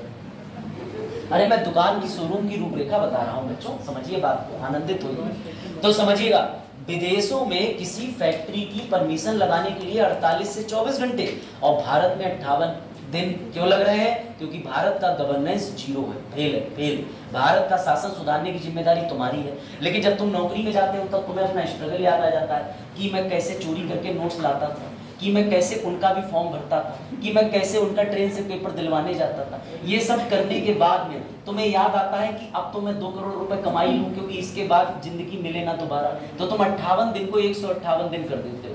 हमारे यहाँ पोस्ट है डिप्टी कमिश्नर की। डिप्टी कमिश्नर का मतलब उद्योग के, जैसे खादी भंडार के अलग है, यहाँ भी है पोस्ट, तो खादी भंडार के अलग है, फूड के अलग है। इन लोगों के पास में स्वीकृति होती है कि कोई अगर खाने के संबंध में फैक्ट्री डाल रहा है, काम डाल रहा है, तो आप उसे एनओसी प्रदान करो, अनुमति प्रदान करो। ये लोग क्या करते हैं कि ये लोग उसे बुलाते हैं, उसके बाद कहते हैं पहले तो चाउमीन पिज्जा लेके आओ, देखते हैं है कैसा। 3-4 दिन चाउमीन पिज्जा विधि चलती है, फिर बाद में मामला गांधी जी पे आता है, क्योंकि सारा काम अहिंसा से होना चाहिए। अगर अहिंसा का पार्ट अच्छे से हो गया तो 58 दिन में सब कुछ हो जाएगा, वरना 158 दिन तक भी कहानी घिस सकती है। हाँ, और बीच बीच में विशेष पैकेज के लिए अधिकारी जब जब जाएंगे तब बिना बोले गूंगे बनके, तुषार कपूर बनके उनके हाथ में खाकी लिफाफा देना अनिवार्यता है। ये है समाज की भूमिका, समझ रहे हैं आप? प्रत्येक विकास खंड में एक अधिकारी होता है। बिल्कुल सही, जो सहायक विकास अधिकारी कराता है। ठीक।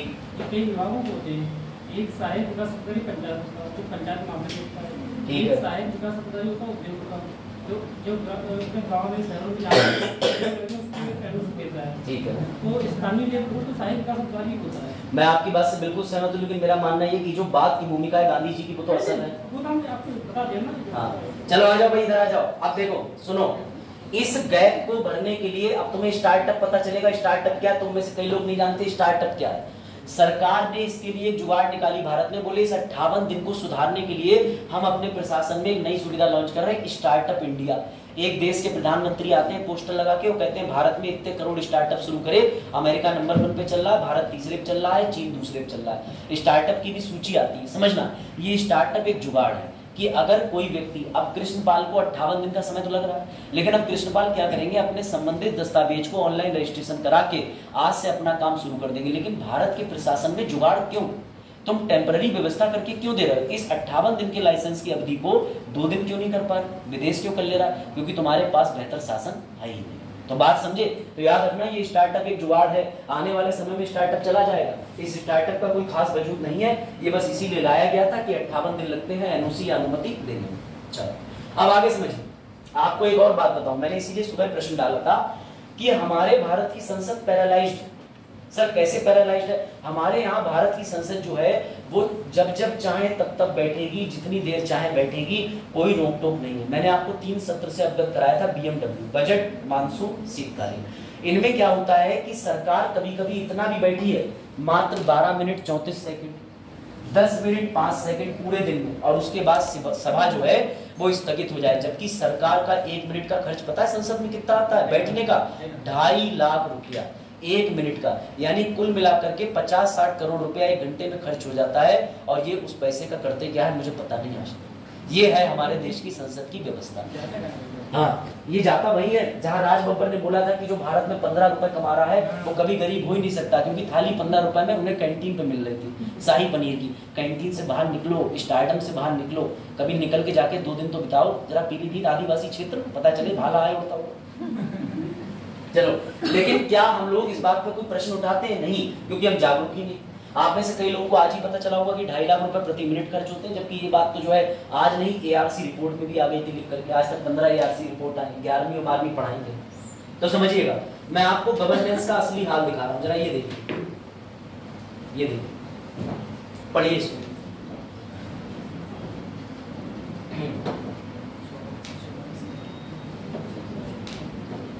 रोजाना 6 घंटे कार्यवाही का समय होता है।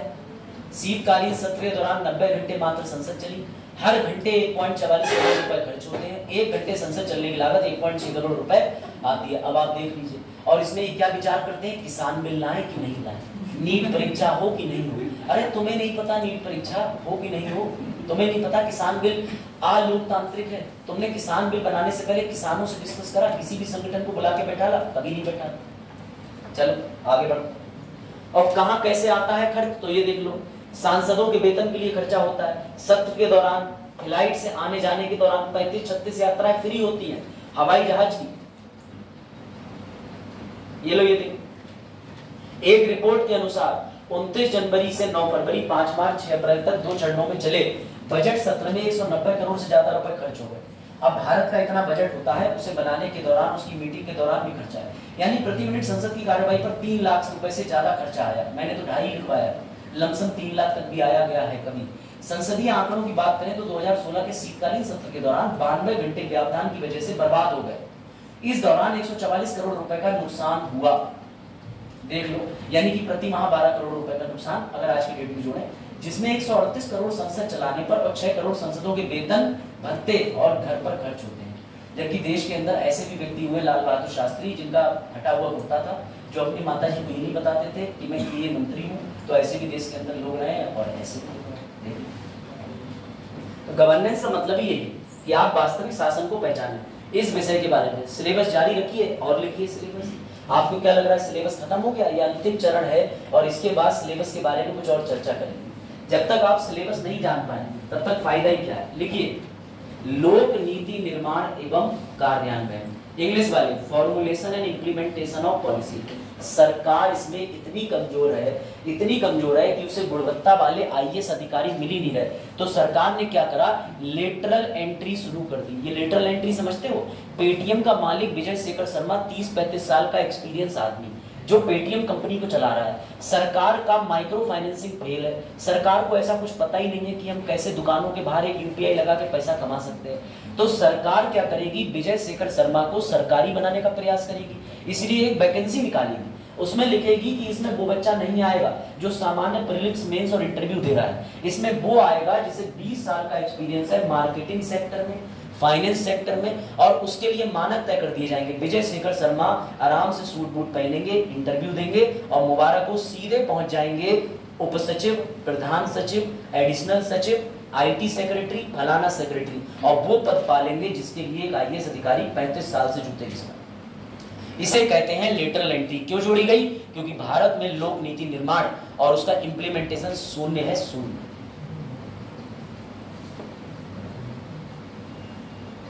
देखा, लिखते चलना, इसलिए बस याद होना चाहिए, ठीक है? हाँ, कोई बात नहीं बेटा। उसके बाद सरकार पर दबाव डालने के लिए कौन कौन से समूह जिम्मेदार हैं, ये लिखो। नीति निर्माण प्रक्रिया के लिए हित समूह होते हैं, और ये जो हित समूह होते हैं वो सरकार के बड़े मजे के होते हैं, जैसे व्यापारी हित समूह। और इतने बड़े व्यापारी हित समूह होते हैं कि उनकी एक छोटी सी घर के उद्घाटन के अंदर देश के बड़े बड़े प्रधानमंत्री, राष्ट्रपति साथ में गले में हाथ डाल के बैठे होते हैं। वो तो भला हो देश के वर्तमान प्रधानमंत्री का, जो एक शादी में नहीं पहुंचे जहां पर धर्माचार्य भी पहुंच गए थे। ये बात इस देश के प्रधानमंत्री की मुझे अच्छी लगी कि कम से कम इस देश के प्रधानमंत्री ने, क्योंकि प्रधानमंत्री को बोलते हैं सरकार का प्रमुख, यानी हमने जिसको चुना है वो सबसे मजबूत आदमी होगा भारत में, उससे मजबूत कोई नहीं होगा। प्रत्यक्ष चुनाव से तुमने चुना, लेकिन एक शादी का न्योता, और अगर वो उस शादी में चले जाते तो इस पर प्रमाण हो जाता, पुष्टि लग जाती कि कहीं ना कहीं ये इस व्यापारी को कहीं ना कहीं समर्थन देते हैं। इसलिए देश के प्रधानमंत्री ने बड़ा अच्छा स्टेप लिया कि वो ऐसी जगह पर नहीं पहुंचे। तो बेटा याद रखना, सरकार के हित समूह भी होते हैं, व्यापारी हित समूह, व्यापारी वर्ग। ऐसे ही सरकार व्यापारी, जिला परिषद, जिला अध्यक्ष, जिला मंडल, पता नहीं कौन कौन से पद निकाल के जिला मंडल, जिला व्यापारी अध्यक्ष, ये सब पद देखते हो, ये सब यही सब करते हैं ताकि व्यापार पे भी सरकार की नीतियां हावी कर दें। उसके बाद होते हैं बेटा दबाव समूह। दबाव समूह के अंदर कुछ व्यापारी आते हैं जो सरकार का विरोध करते हैं, जैसे आप लोग छोटे स्केल के व्यापारी। और उसके बाद किसान। आप जानते हैं किसान बिल ने किस पे चोट दी? किसान बिल बनने से ये पता चला कि भारत की सरकार और सभ्यता दोनों बर्बाद हो गई। आज की डेट में जो रोटी उगाता है उसी के हाथ में रोटी नहीं है, ये भारत का दुर्भाग्य है। किसान बिल देखने से ये पता चलता है। अगर आप सहमत हैं तो शायद आपको मेरी बात अंदर तक आघात जरूर पहुंचाएगी कि भारत में जो रोटी देने वाला है आज वही रोटी से वंचित हो गया। पूरा सुना दो। किसको? पूरी लाइन सुना दो ये आप। हाँ तो सुनाइए पूरी लाइन। हाँ, आपको कविंस रामा पांडे का लाइन है भाई कहीं से तो विचार पढ़ने ही पड़ेंगे। संसद के बारे में आपने बोला था। हाँ तो भाई ये सुनिए फिलहाल तो आपकी सरकार और सभ्यता पर घात है, इस बात से सहमत होंगे जरूर, ठीक है? अगला लिखिए भाई, भागीदार इकाइयां। ये भागीदार इकाइयां सुनिएगा क्या होता है। आपको एक भारत का और चेहरा दिखाता हूं मैं कि सरकार की नीतियों का जनजाति पर क्या प्रभाव है। एक जगह है राजस्थान, राज्य है राजस्थान के अंदर एक जिला है मेवाड़, वहां पर एक गांव पड़ता है मेवात। वहां पर जनजाति के जो लोग होते हैं, एसटी लोग जो होते हैं, वो अपने बच्चे को बेच देते हैं पैदा होते हैं। अब आप कहोगे क्यों? दैनिक जागरण के राष्ट्रीय अखबार में लेख लिखा हुआ था कि वो इसलिए अपने बच्चों को बेच देते हैं क्योंकि उनके पास अपने बच्चों के पालन के लिए बेहतर सुविधाएं नहीं, और ऐसे में वो अच्छे घर में बेच देते हैं। और उनको भी क्या चाहिए? एक ऐसा विश्वसनीय नौकर चाहिए जो बचपन से पला बड़ा हो ताकि चोरी ना करे, और उनके साथ घुल मिल जाए, बहन बेटियों के साथ में घुल मिल जाए। तो ये बताइए जनजातियां ऐसा करती हैं क्यों? इनका सोचना है कम से कम 2 वक्त का खाना तो मिल जाएगा बच्चे। तो भारत की ये गवर्नेंस, ये चुनौतियां हैं कि कैसे इन जनजातियों के लिए ये जो पूरी कहानी है कि अपने बच्चों को गिरवी डालते हैं, इस बाल श्रम आर्टिकल 24 को कैसे रोकें। ये है भारत का असली चेहरा, गवर्नेंस, है ना कृष्ण पर? इसी पर एक नाटक बना था, किसी को पता है? जो एक लड़की बंधुआ मजदूर हुआ करती थी, राष्ट्रपति कौन सा विषय? 51। वाह, अगर 36 से 51 डीपीएसपी ध्यान रहे तो भी ठीक, 52 में। तो बेटा उड़ान नाटक जो बना था जिसमें उसके पैर में बेड़ियां पड़ी हुई थी, वो इसी कल्चर पे था, देख लो। चलो खैर आ गया। अभी और देखिए अगला सिलेबस में विकास प्रक्रिया एवं विकास उद्योग कौन कौन से होते हैं बताऊंगा। डेवलपमेंट का प्रोसेस क्या है, डेवलपमेंट उद्योग कौन से सेक्टर है। सरकार माइक्रो फाइनेंसिंग पे बहुत ध्यान दे रही है, एमएसएमई पे बड़ा ध्यान दे रही है, सरकार दुग्ध उत्पाद पे बड़ा ध्यान दे रही है, किसान कामधेनु केसीसी ये सब कार्ड जो लेके आई थी सरकार, ये क्या थे? नई बच्ची क्या नाम है आपका? सरंजली नहीं, जाओ सर अभिषेक, डिब्बा टिकल के मास्टर हमारा अभिषेक। चलो ठीक है, लिखा लिखो। अब सुनो बेटा, गैर सरकारी संगठन की भूमिका, और आपके लिए ये तो जानना बहुत जरूरी है, सरकार लेके आई थी विदेशी योगदान विनियमन अधिनियम। इसमें ना तो राहुल गांधी की सरकार ने कोई टिप्पणी करी, ना बीजेपी को कोई आपत्ति थी, क्योंकि इसमें सरकारी मुद्रा के विनियमन के लिए पक्ष और विपक्ष दोनों ने चुप्पे से बैठ के पास कर लिया। तो कभी ये भूमिका मत बनाना कि एक सरकार का विरोध करने वाला हमारा जननायक है, नहीं, ये जननायक जब उस जगह होगा तो जो दूसरी पार्टी का लीडर है वो तुम्हें जननायक लगेगा। जननायक अगर बात करें तो ऐसी भूमिका है जो व्यक्ति के विचारों से नहीं, जो समय के अनुसार बदलती रहती है। आज आपके लिए जो जननायक है, कल सबसे बड़ा जन कल्याण का नहीं, जन के लिए सोशल स्टिग्मा बन जाएगा। एक समय पे इंदिरा गांधी बुरी थी, आज अच्छी। एक समय पे मोरारजी देसाई अच्छे थे, अब कभी खराब भी हुए। एक समय पे सर बीपी सिंह की गवर्नमेंट अच्छी थी, खराब थी। एक समय पर सर गांधी जी देश के लिए आइडियल थे, आज हम कहते हैं उठाई हुई बीड़ी पी लेते थे। ये उन्होंने अपने किताब में लिखा है कि कैसे उन्हें एक बार सिगरेट टेस्ट करी और उन्होंने ये बताया, लेकिन वो हर बात को कबूल लेते थे, सत्यवादी आदमी थे, ये उन्होंने लिखा है अपनी किताब में। इसमें कोई ये बुराई नहीं कि गांधी जी चैन स्मोकर थे, रोज इंस्टाग्राम पे अपलोड करते थे डीपी, ये जीवन है मेरा घमंड में, जिंदगी है मेरी डेड डेड डेज में, समझ गए? ये इसलिए बता रहा हूँ कि गांधी जी ने कबूला कि एक बार उन्होंने पड़ी हुई सिगरेट उठाई और एक कस मारा, फिर उन्हें ज्ञात हुआ कि नहीं इसका कोई लाभ नहीं है, और उसके बाद उन्होंने जो ब्रह्मचार्य पे सत्यता लिख दी, वाह वाह वाह वाह वाह, मत पूछो, वही उनके जीवन में एक सोशल स्टिग्मा बन गई, क्योंकि वो उसमें अपनी भतीजी जी के साथ जो जिक्र कर गए कि ब्रह्मचार्य का पालन करने के दौरान माई एक्सपेरिमेंट विद ट्रुथ, वो बताने लायक है, वो पढ़ने लायक है, आप स्वयं पढ़िए। चलिए भाई अगले लिख लीजिए सिलेबस में, सेल्फ हेल्प ग्रुप, स्वयं सहायता समूह, बड़ा पॉपुलर है, बड़ा पॉपुलर है। ये तो सिलेबस में इतने पॉपुलर है कि मोदी जी ने इनके लिए ओवरड्राफ्ट फैसिलिटी निकाली। जनधन योजना है, किसी के पास खाता है जनधन योजना का? 2014 में जब मोदी गवर्नमेंट आई तो सरकार ने कहा जीरो बैलेंस पे खाता खुलवाओ, तो एसबीआई बैंकों के सामने लाइन लग गई थी, फिर एक एक करके सभी बैंकों को ये उपाधि दे दी गई, सब शून्य बैलेंस खोलो। उसमें इन स्वयं सहायता समूहों के लिए 5,000 रुपए की ओडी फैसिलिटी दी थी। पता है क्या थी? मैंने करी फैसिलिटी तो मुझे पता है। 5,000 रुपए खाते में आएंगे, जरूरत के समय निकाल लो, बाद में डाल देना। आज तक नहीं डाले मैंने, खाता बंद कर दिया मैंने। क्यों? क्योंकि भाई तुमने इसमें 90 दिन का मुझे टाइम दिया, 90 दिन में मैंने 5,000 रुपए निकाले, मैं खुश। और ये बात है करीब करीब 2014 के आसपास की, मतलब ग्रेजुएशन का वो वर्ष शुरू हुआ था जीवन का, जब ग्रेजुएशन में एंट्री लिए तो भैया निरे ही बेरोजगार थे, क्योंकि पापा से 100 रुपए मांगो तो पापा पूछते थे दिनचर्या पता है, तू करेगा क्या? तो ऐसे में किसी बच्चे के हाथ अलादीन का चिराग लग जाए और 5,000 रुपए एक बार में देखने को मिल जाए, तो आप समझ सकते हैं उस दिनों में सबसे अमीर छात्र था मैं 2 दिन की, समझ गए? अगर फोर्ब्स की सूची बनती तो क्लास का सबसे अमीर विद्यार्थी में अंबानी नहीं आता, अभिषेक मिश्रा आते। तो मैंने उस 5,000 का जो है वो क्या क्या करा, मोबाइल के रिचार्ज कराए दूसरों के लिए ठीक है, ये भी नहीं बताना था। कैंटीन पे बहुत सारा सामान खाया गया। उसके बाद जब अंत में 1,000 रुपए मिले तो उस समय 1200 तक में वो वाला मोबाइल भी आ जाता था, ट्यू वाला, चाइना के सिगमेटल वगैरह के मोबाइल चले थे जिसमें पीछे 4 स्पीकर होते थे और 3 सिम तक पड़ जाती थी। मैं तो 2 ही खरीद पाया। उस जमाने में सिम में प्रति माह कोई रिचार्ज नहीं लगता था, आपके ऊपर, अगर नई इनकमिंग आएगी 10 रुपए डाल लो, साल भर पड़े रहेंगे। तो मैंने जो है वो मोबाइल भी लिया उस समय, हेडफोन भी खरीदे, मोबाइल बहुत जगह गया भी, वो आज भी है, मोबाइल जीवित है, कभी मिलाओ तो मिल जाता। समझो। तो बेटा जनधन ने मेरे सपने पूरे करे, ये एक अच्छा स्कीम था ओडी स्कीम। हाँ क्या हुआ चरण? हाँ देखो पुराना दुख तो निकलेगा ही भाई। अगला लिखिए, अंतरराष्ट्रीय संगठन और दानकर्ता।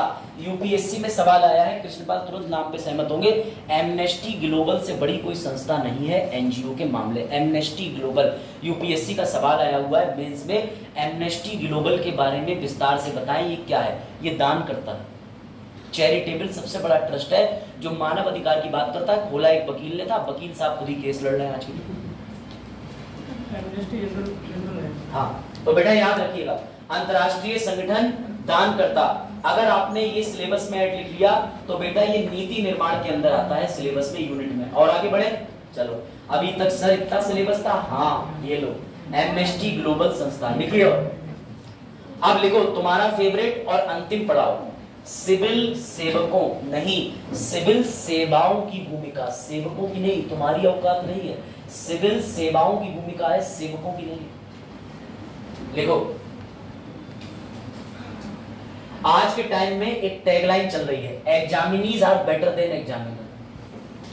यानी परीक्षा देने वाला विद्यार्थी ज्यादा काबिल है पेपर बनाने वाले से। ये सत्यता है। सीसेट देखने के बाद तो ये दुर्भाग्य महसूस हुआ कि इस लाइन को इन्वर्टेड कॉमास में लिख के यूपीएससी सदन के बाहर क्यों नहीं लिखा है ना।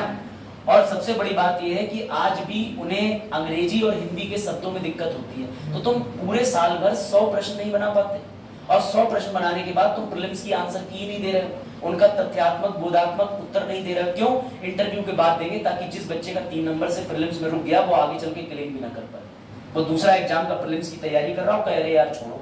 क्या तुम्हारे क्वेश्चन गलत नहीं निकले हैं? निकलते हैं।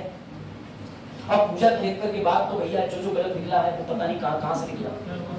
हाँ, रवि कुमार सिहाग जी की बात करें तो आईपीएस बनने के बाद भी ईडब्ल्यूएस में थे। अब तो मैं सोच रहा हूँ रोल्स रॉयस होने के बाद टैग लगा दिया करूंगा, तेल पड़वा दूंगी।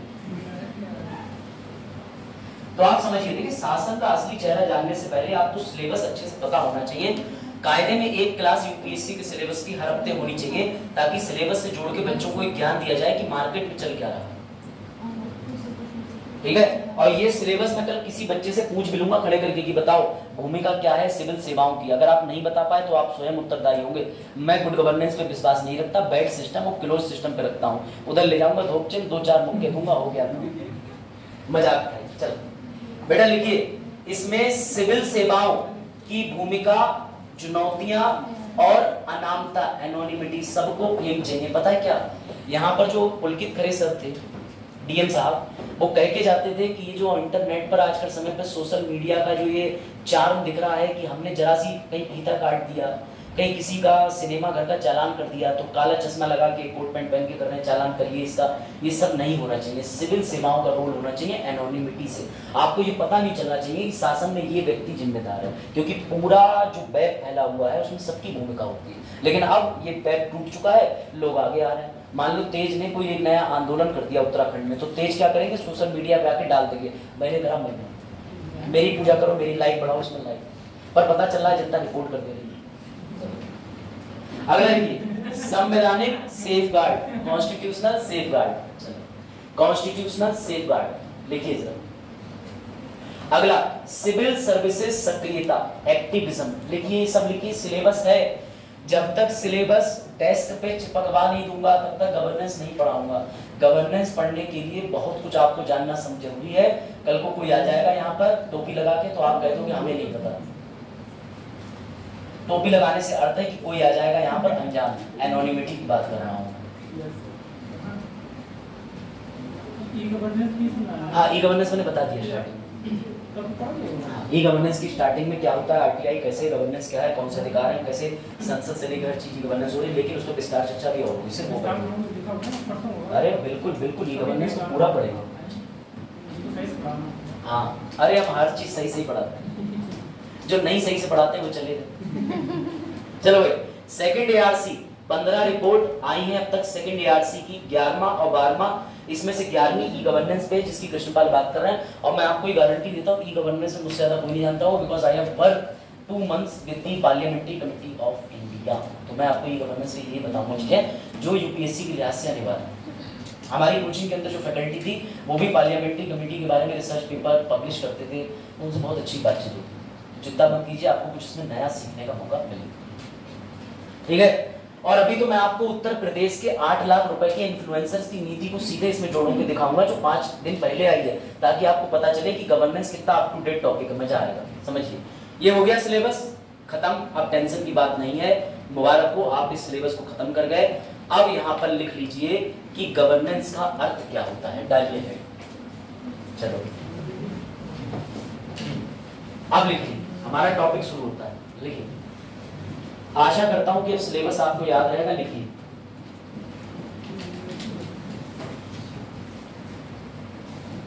अगर कोई अंग्रेजी का टीचर है तो वो मेरी बात से सहमत होगा। बेटा वर्ब का मतलब होता है क्रिया। I am sitting, dancing, speaking, ठीक है, गोइंग, एलिमिनेटिंग, धक्का मार के निकालना, आंदोलन करें, ये सब जो है ये वर्ब, ये क्रिया को दर्शाता है, किसी काम के होने को। तो याद रखिएगा, शासन का मतलब होता है वह सब कुछ, वह सब कुछ जो सरकार करती है, सब गवर्नेंस है। पर्यावरण की परिभाषा में मैं बोलता हूं एवरीवेयर एनीवेयर, यहां भी मैं गवर्नेंस के लिए बोलूंगा एवरीवेयर एनीवेयर। सर सरकार ने कल रात नोटबंदी कर दी, गवर्नेंस। सर सरकार ने कल रात शराबबंदी कर दी, गवर्नेंस। सर सरकार ने कल रात जनता को जेल में डाल दिया, गवर्नेंस। सर सरकार ने सीएम को जेल में डाल दिया, गवर्नेंस। सर सरकार ने खुद को जेल में डाल दिया, पागल में। हर चीज गवर्नेंस कैसे होगी? हर चीज गवर्नेंस थोड़ी हो जाएगी। वह सब कुछ जो सरकार करती है गवर्नेंस। सर पर हमें तो गवर्नेंस भी नहीं पता और सरकार भी नहीं पता। अभी सरकार की परिभाषा दूंगा तो भी चौंकोगे, मजा आएगा कि सरकार आखिरकार है ही क्या, है ना। गवर्नेंस समझ गए? आप भी गए, जो तुम्हारे साथ कर रहा है गवर्नेंस, अच्छा हो बुरा हो तुम जानो, गवर्नेंस। ठीक, चलो। और तुम जो करोगे वो है रिटेलिएशन। चलो भैया अब आगे आ जाओ, ठीक है। तो बेटा सरकार जो कुछ जिस तरीके से जैसा भी करती है उसे कहते हैं शासन, ये याद रखना, इट इज कॉल्ड गवर्नेंस। आप कभी गवर्नेंस की परिभाषा की जरूरत तो नहीं पड़ेगी, याद रखोगे। कौन करती है? सरकार। क्या मैंने व्यक्ति बोला, नागरिक बोला? नहीं, केवल सरकार, क्योंकि सरकार को ही विधि बनाने की स्वतंत्रता है। अब सुनो, सरकार की परिभाषा पे आते हैं, उससे पहले दो टर्मिनोलॉजी लिख लो। एक राज व्यवस्था होती है और एक शासन होता है। हो सकता है तुम लोग कंफ्यूज हो जाओ कि सर पॉलिटी से देश चलता है, पॉलिटी से देश नहीं चलता। पॉलिटी क्या है? देखिए, राज व्यवस्था का मतलब है सरकार कैसे बनती है और क्या काम करेगी। जो आपको टीचर पॉलिटी पढ़ाएगा उस पॉलिटी का मतलब होता है कि सरकार कैसे बनती है और सरकार क्या काम करेगी। लेकिन जो सरकार काम कर रही है वो शासन कहलाता है। तो अब ये शासन अच्छा भी लग सकता है, बुरा भी लग सकता है, राम राज्य भी लग सकता है, रावण राज्य भी लग सकता है, खुदा के खिलाफ भी लग सकता है, खुदा के साथ भी लग सकता है। सर वाहेगुरु और जीसस पे भी, हाँ उनके हिसाब से भी लग सकता है, उनके अगेंस्ट भी लग सकता है। सर पारसी रह गए, हाँ अब आई बात समझ में? शासन और राज व्यवस्था में अंतर है, नहीं लड़की समझ आ रहा?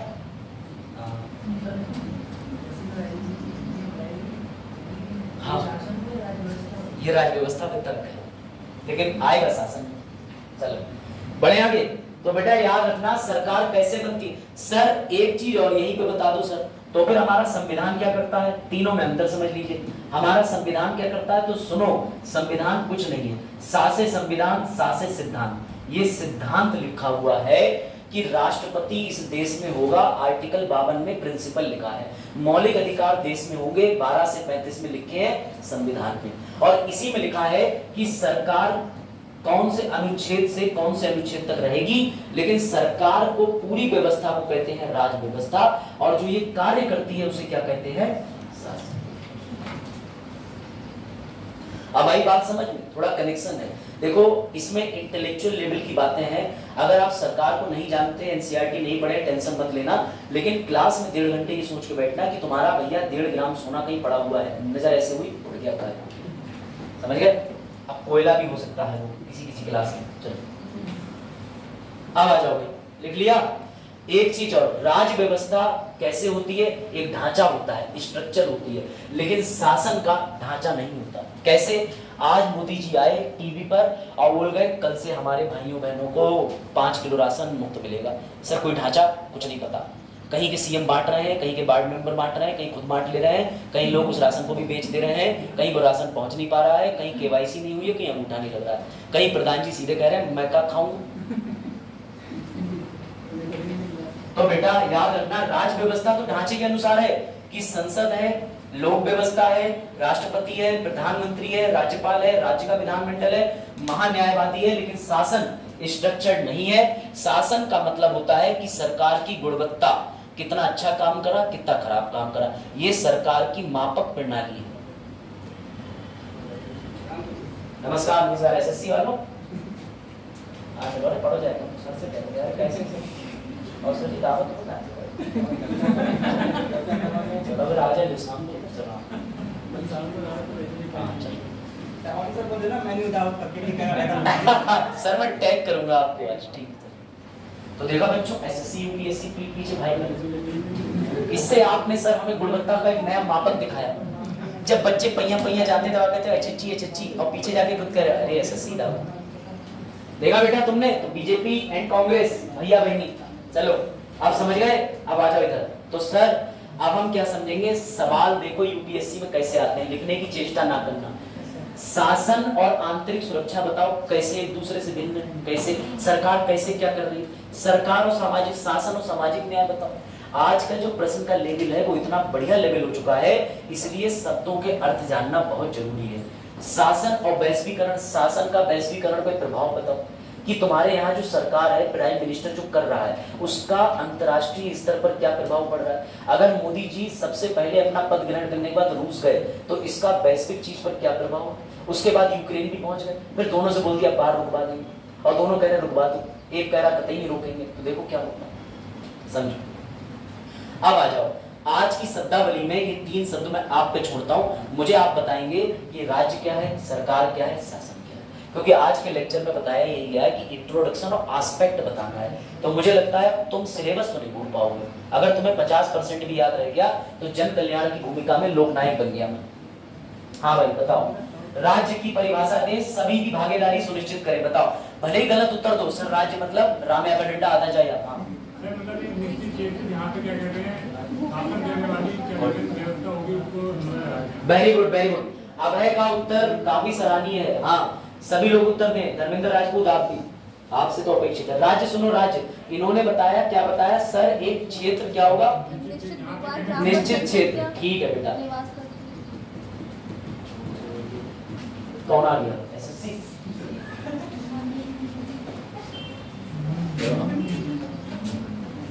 हाँ चलो भाई, इन्होंने बताया कि राज्य के अंदर भौगोल, अभी मैं आपको प्लाटो और एरिस्टोटल से मिलाऊंगा।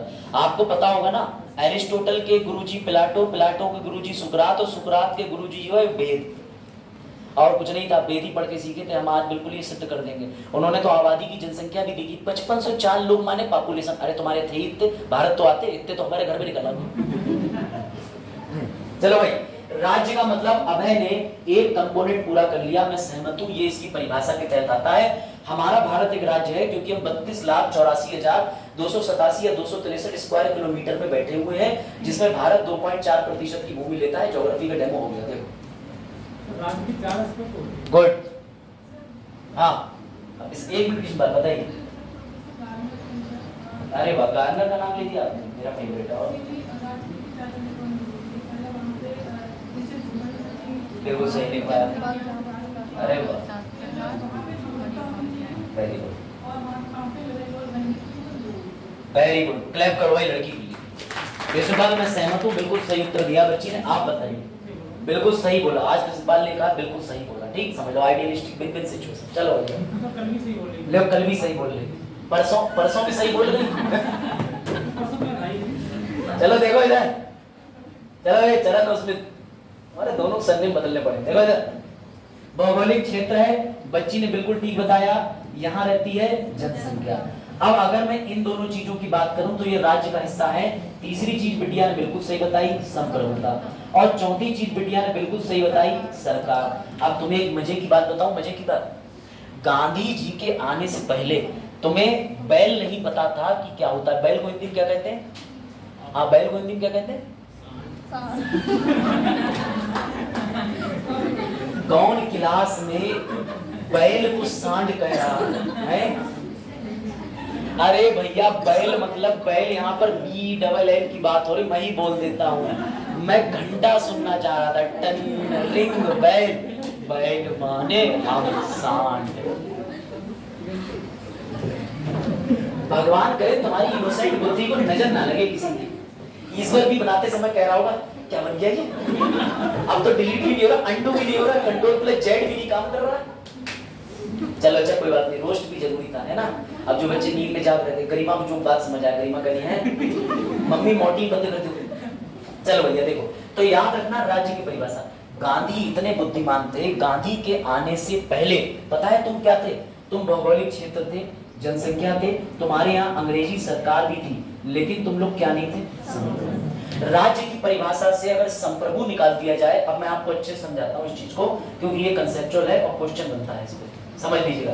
प्योर किताबी ज्ञान है, इसमें प्रैक्टिकल करने का प्रयास करूंगा। देखना, राज्य की सीधी परिभाषा ये होती है कि सर यहाँ पर एक जनसंख्या होती है, यहाँ पर एक भौगोलिक क्षेत्र होता है, सर यहाँ पर संप्रभुता होती है, जो लोग कंफ्यूज है इसे कहते हैं सोविरेनिटी।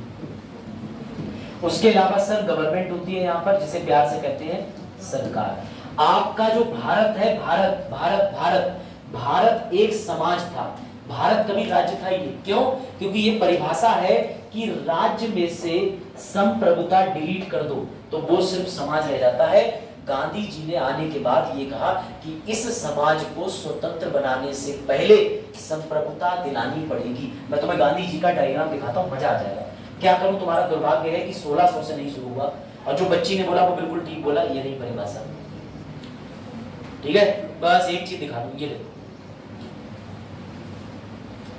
अगर कोई गांधी जी के बारे में भला बुरा सोचता है, मुझे फर्क नहीं पड़ता। मैं गांधी जी की तारीफ में एक बात कर दूं, पहले भारत 562 रियासतों में बटा हुआ था, रजवाड़े अलग रहते थे, गरीब प्रजा अलग रहती थी, तुम्हारा कोई राजा नहीं था, पग पग पे राजा था। जैसे पलक पूरनपुर से आज यहाँ आ रही हैं, तो हो सकता है कि अगर 562 रियासतें होती तो आज यहाँ पर 2 दरबान खड़े होते कि श्री श्री श्री 108 की महारानी पुत्री पलक कुमारी पधार रही है, पूरी ट्रेन स्पेशली बुक होती। क्यों? क्योंकि अपनी रियासत की रानी होती।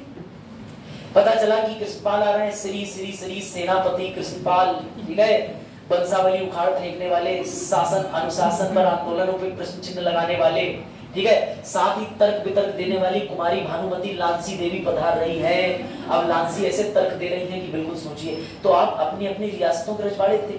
यही वजह थी कि भारत में जब अंग्रेज आए तो हम सब ऑलरेडी विकेंद्रित थे, किसी का गांव का राजा वो। जब उन्होंने कहा कि आओ आओ अंग्रेज आए हैं, मिलके मारेंगे, तो बेटा पता है लोग क्या कहते थे? तुम जानो, तुम्हारे हिस्से में खड़े, हमारा गाँव तो सुरक्षित है। यही होता है, जैसे ये क्लास में भी होता है। अगर आप लोगों से अपेक्षा करी जाए कि सब एक हो जाओ, तो ना ना ना ना ना, वो बोलेगा हम क्यों बोलेंगे, हम तो आज तक ना बोले, मम्मी ने भी कंप्यूटर ले, हम नहीं ना मोबाइल लेंगे। तो बेटा तुम लोग बोलने की जो ये स्किल होती है, मैं यहाँ पे उसकी बात नहीं कर रहा जो कल परसों नरसों और कई दिन पहले हुआ था, मैं उसकी बात कर रहा हूँ कि नौकरी में जाओगे, विधायक जी का फोन आएगा, हाँ पेड़ कट गया, कहीं तुझसे तुमने पेड़ उठवा के रखवाया नहीं, तब तुम क्या कहोगे? फोन काट के काश बोलना सीख लेते। तो बेटा ये जो है, आपको विधायक को डील करना है, डेली मेंटल फिजिकल ट्रॉमा होगा, इसलिए सत्यता की ओर जाएं, प्रश्न चिन्ह लगाएं, सवाल जवाब करें, सुनिश्चित भागीदारी करें। अगर एक हो सही बात के लिए, अगर क्लास के अंदर मैं ये कह दूं आज से यहाँ पर जो है एक गाय लाके डेली बांधूंगा, इसके लिए एक होने के लिए थोड़ी कह रहा हूँ भैया, तब तो तुम विरोध करोगे ही करोगे कि पशु को पढ़ा लो कि हमें पढ़ा लो, लेकिन जो सही चीज है उसके लिए बोलना सीखो। और अगर कोई व्यक्ति सही बोल रहा है तो एक होना सीखो। समझ गए? छोटी बात में बड़ा मैसेज। आ जाओ, आप समझो, गांधी जी जब भारत की दुर्दशा देखते हैं तो गांधी जी ये कहते हैं कि 562 रियासतों में एकता है नहीं, और इधर बैठे हैं 95 रजवाड़े, और राजाओं को क्या देते थे अंग्रेज? लड़कियां और हीरे जवाहरात और पैसे, और इन्हें क्या देते थे? सेना। राजा खुश रहता था, राजा से कहते थे हम तुम्हारे क्षेत्र में कभी आक्रमण नहीं करेंगे, बस तुम हमारी सुनते रहना, हमारा साथ देना। तो भैया ये सिंधिया, पढ़ा है ना आपने इतिहास में, जिन्होंने रानी लक्ष्मीबाई की, आपको अच्छे से पढ़ा होगा, भोपाल के अंदर।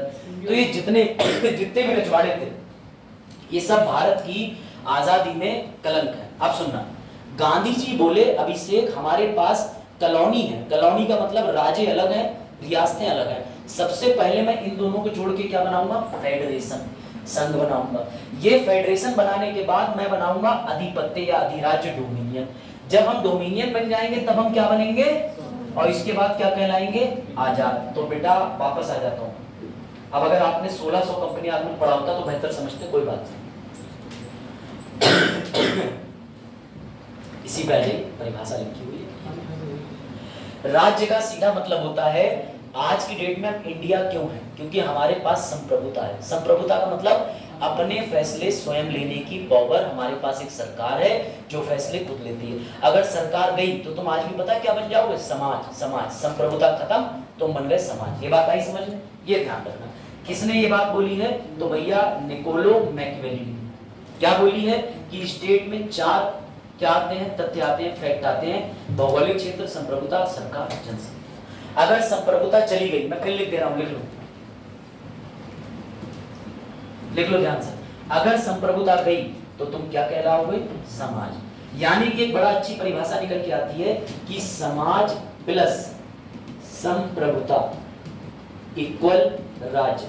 यूपीएससी सी साइड की तरह प्रीलिम्स में कैलकुलेशन दे देगा, ये काट के लिख देगा कि इसे क्या कहते हैं। तुम्हें लगेगा एक लाइन का क्वेश्चन नहीं हिल रहा, ये लिखना पड़ेगा, बुद्धि लगाओ। अब आई बात समझ में, हम समाज थे, गांधी जी ने हमें क्या बनाने का प्रयास करा, संप्रभु बनाने का प्रयास करा। और गांधी जी संप्रभु बनाने के प्रयास में विफल हो गए। क्यों, क्योंकि भैया उस समय 6% की आबादी पढ़ी लिखी थी। आज तुम लोग 67 से 72% पढ़े लिखे हो, तो मुझे चीजें समझाने में फेफड़े फूल जाते हैं। ठीक है, समझ गए बात को, बढ़े आगे। चलो सर अब क्या बताओगे, लो भैया अब दूसरी परिभाषा पे आ जाओ। सरकार क्या होती है बताओ, सरकार क्या होती है। सर सरकार के लिए अब्राहम लिंकन एक बात बोल के गए थे, हाँ भाई, टू द पीपल, बोलो बोलो। अरे ये भी नहीं पता क्या,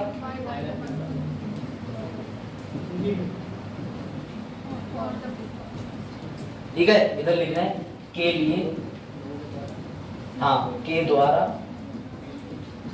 ये तो हो गया, हाँ लोगों के लिए, लोगों के द्वारा, और लोगों की,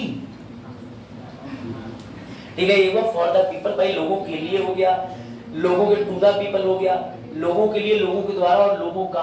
यही हमारा लोकतंत्र होता है, यानी लोगों का।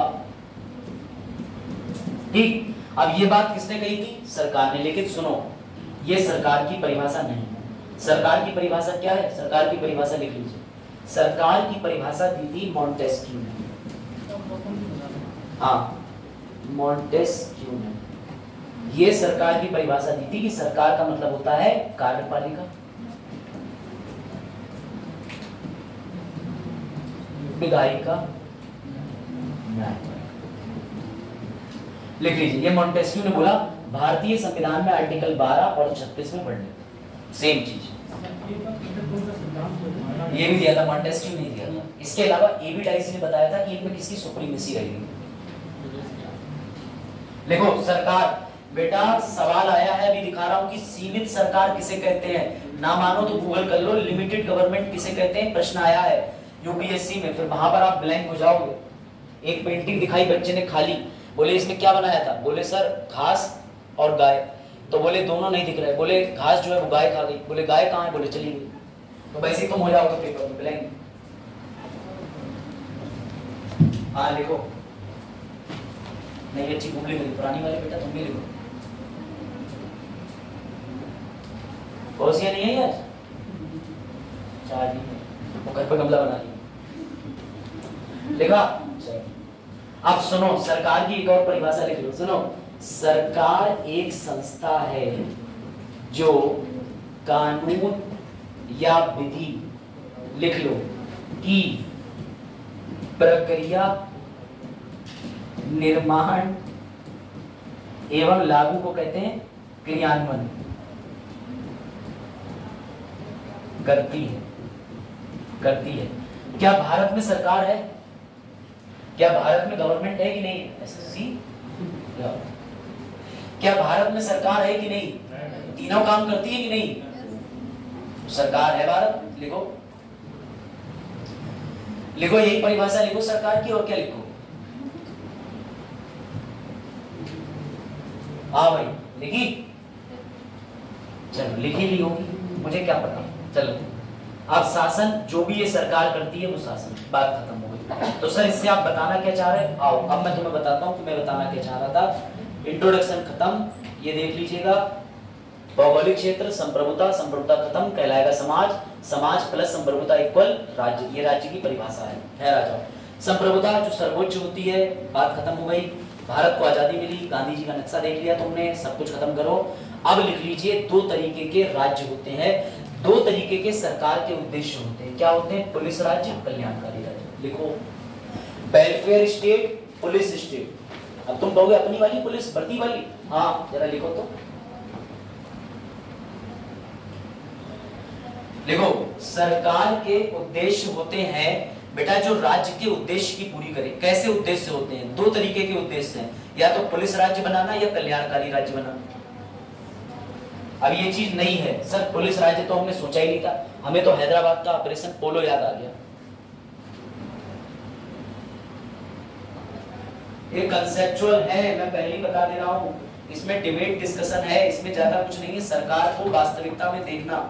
ऐसा समझो कि तुम एक बिल्डिंग पे खड़े हो, नीचे सरकार दिख रही है, तो जो दिख रहा है वही है गवर्नेंस। लिखो, पुलिस सरकार, जिसमें सरकार शासक के हित के लिए कार्य करती है। अब आप कहोगे सरकार किसके लिए काम करती है? बिजनेसमैन। तुम्हें क्या लगता है कि विपक्ष ऐसे ही कह दे रहा है अडानी अंबानी? वो क्यों बोल रहा है? क्योंकि वो कह रहा है कि सरकार वास्तविक शासक नहीं है। वास्तविक शासक कुछ पैसे वाले लोग हैं जो सरकार को नियंत्रित करते हैं। तो बेटा आज के बाद राहुल गांधी अगर चीख के बोल दें पुलिस राज्य, तो चौंकना मत। पुलिस राज्य का मतलब जब सरकार शासक के हितों के लिए काम करे, यानी सरकार वास्तविक शासक नहीं।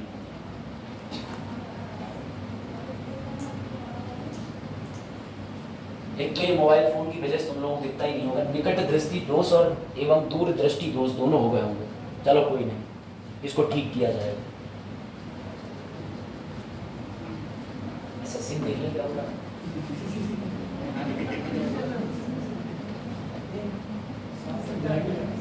हाँ, मैं देख के आया था ऐसा सीन चल क्या रहा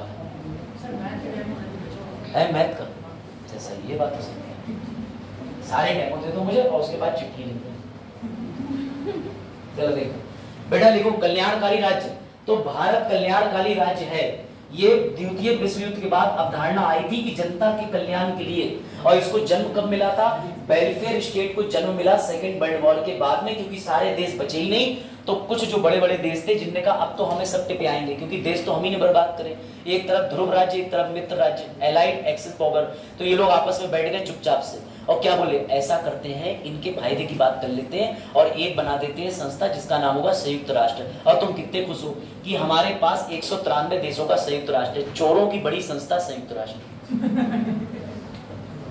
193 देश। अगर तुम चोर नहीं हो तो ईमानदार को शामिल करो। भारत को स्थायी सदस्यता क्यों नहीं देते? अब इस तर्क को कुतर्क में आप बदलो। ये ध्यान रखना, जनता के कल्याण के लिए भैया कल्याणकारी राज्य, एक सरकार का यही उद्देश्य होता है, या तो पुलिस राज्य बना देगी या कल्याणकारी राज्य। वर्तमान सरकार कल्याणकारी राज्य बोलती है, जिसे बोलते हैं अच्छे दिन आएंगे 15 लाख मतलब जो कि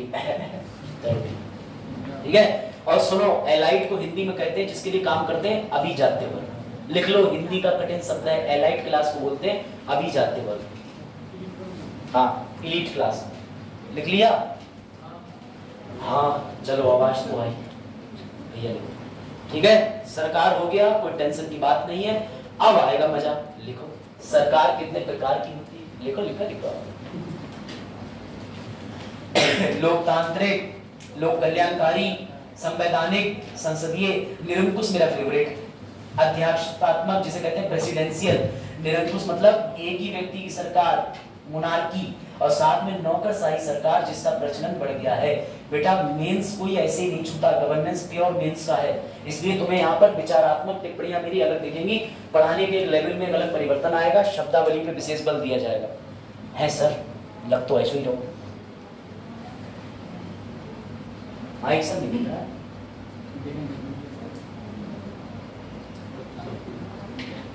कल कोई और आया था क्या? है? मैं तो चला गया था, मैं तो बरेली चला गया था बच्चों। कौन कह रहा मच्छरदानी बेचने, मतलब पढ़ाने। अब तुम लोग हंसी नहीं रहे हो तो मैं क्या करूं, कुछ तो करना ही पड़ेगा। तो सर काम काहे बदल रहे हो? चलो इसमें ये काम की सलाह मुझे चरण ने दी थी 2 साल पहले। चरण मैं बता तो रहा हूं, है ना। तो क्लास के अंदर आजकल कुछ ऐसी, अरे इसमें कौन कह रहा कटेंगे, वो भैया सुई।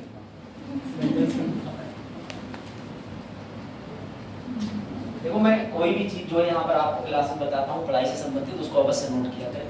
उदाहरण इसलिए होते हैं क्योंकि बेटा जान के चलिए बिना उदाहरण के कक्षा में जान नहीं रहेगी। समझ गए सर? मेरी जान नहीं, कक्षा में जान नहीं रहेगी, मैं ये कह रहा हूँ। समझ गए? हाँ बिल्कुल गुड। चलो भैया, सरकार देखी तुमने। इसके अलावा अगर तुम चाहो तो एक का सरकार और भी बता सकते हो। मैं तो कहता हूँ एक सरकार का स्तंभ और बड़ा देना चाहिए, लिख देना चाहिए गुमनाम सरकार। जैसे मणिपुर हादसे के समय पे सरकार गुमनाम चल रही थी, कोई टिप्पणी करने आगे नहीं आ रहा था। अब ये लिख लीजिए, इसको आज तुम्हारे दिमाग के ऊपर से बाईपास बना के मैं नहीं गुजारूंगा।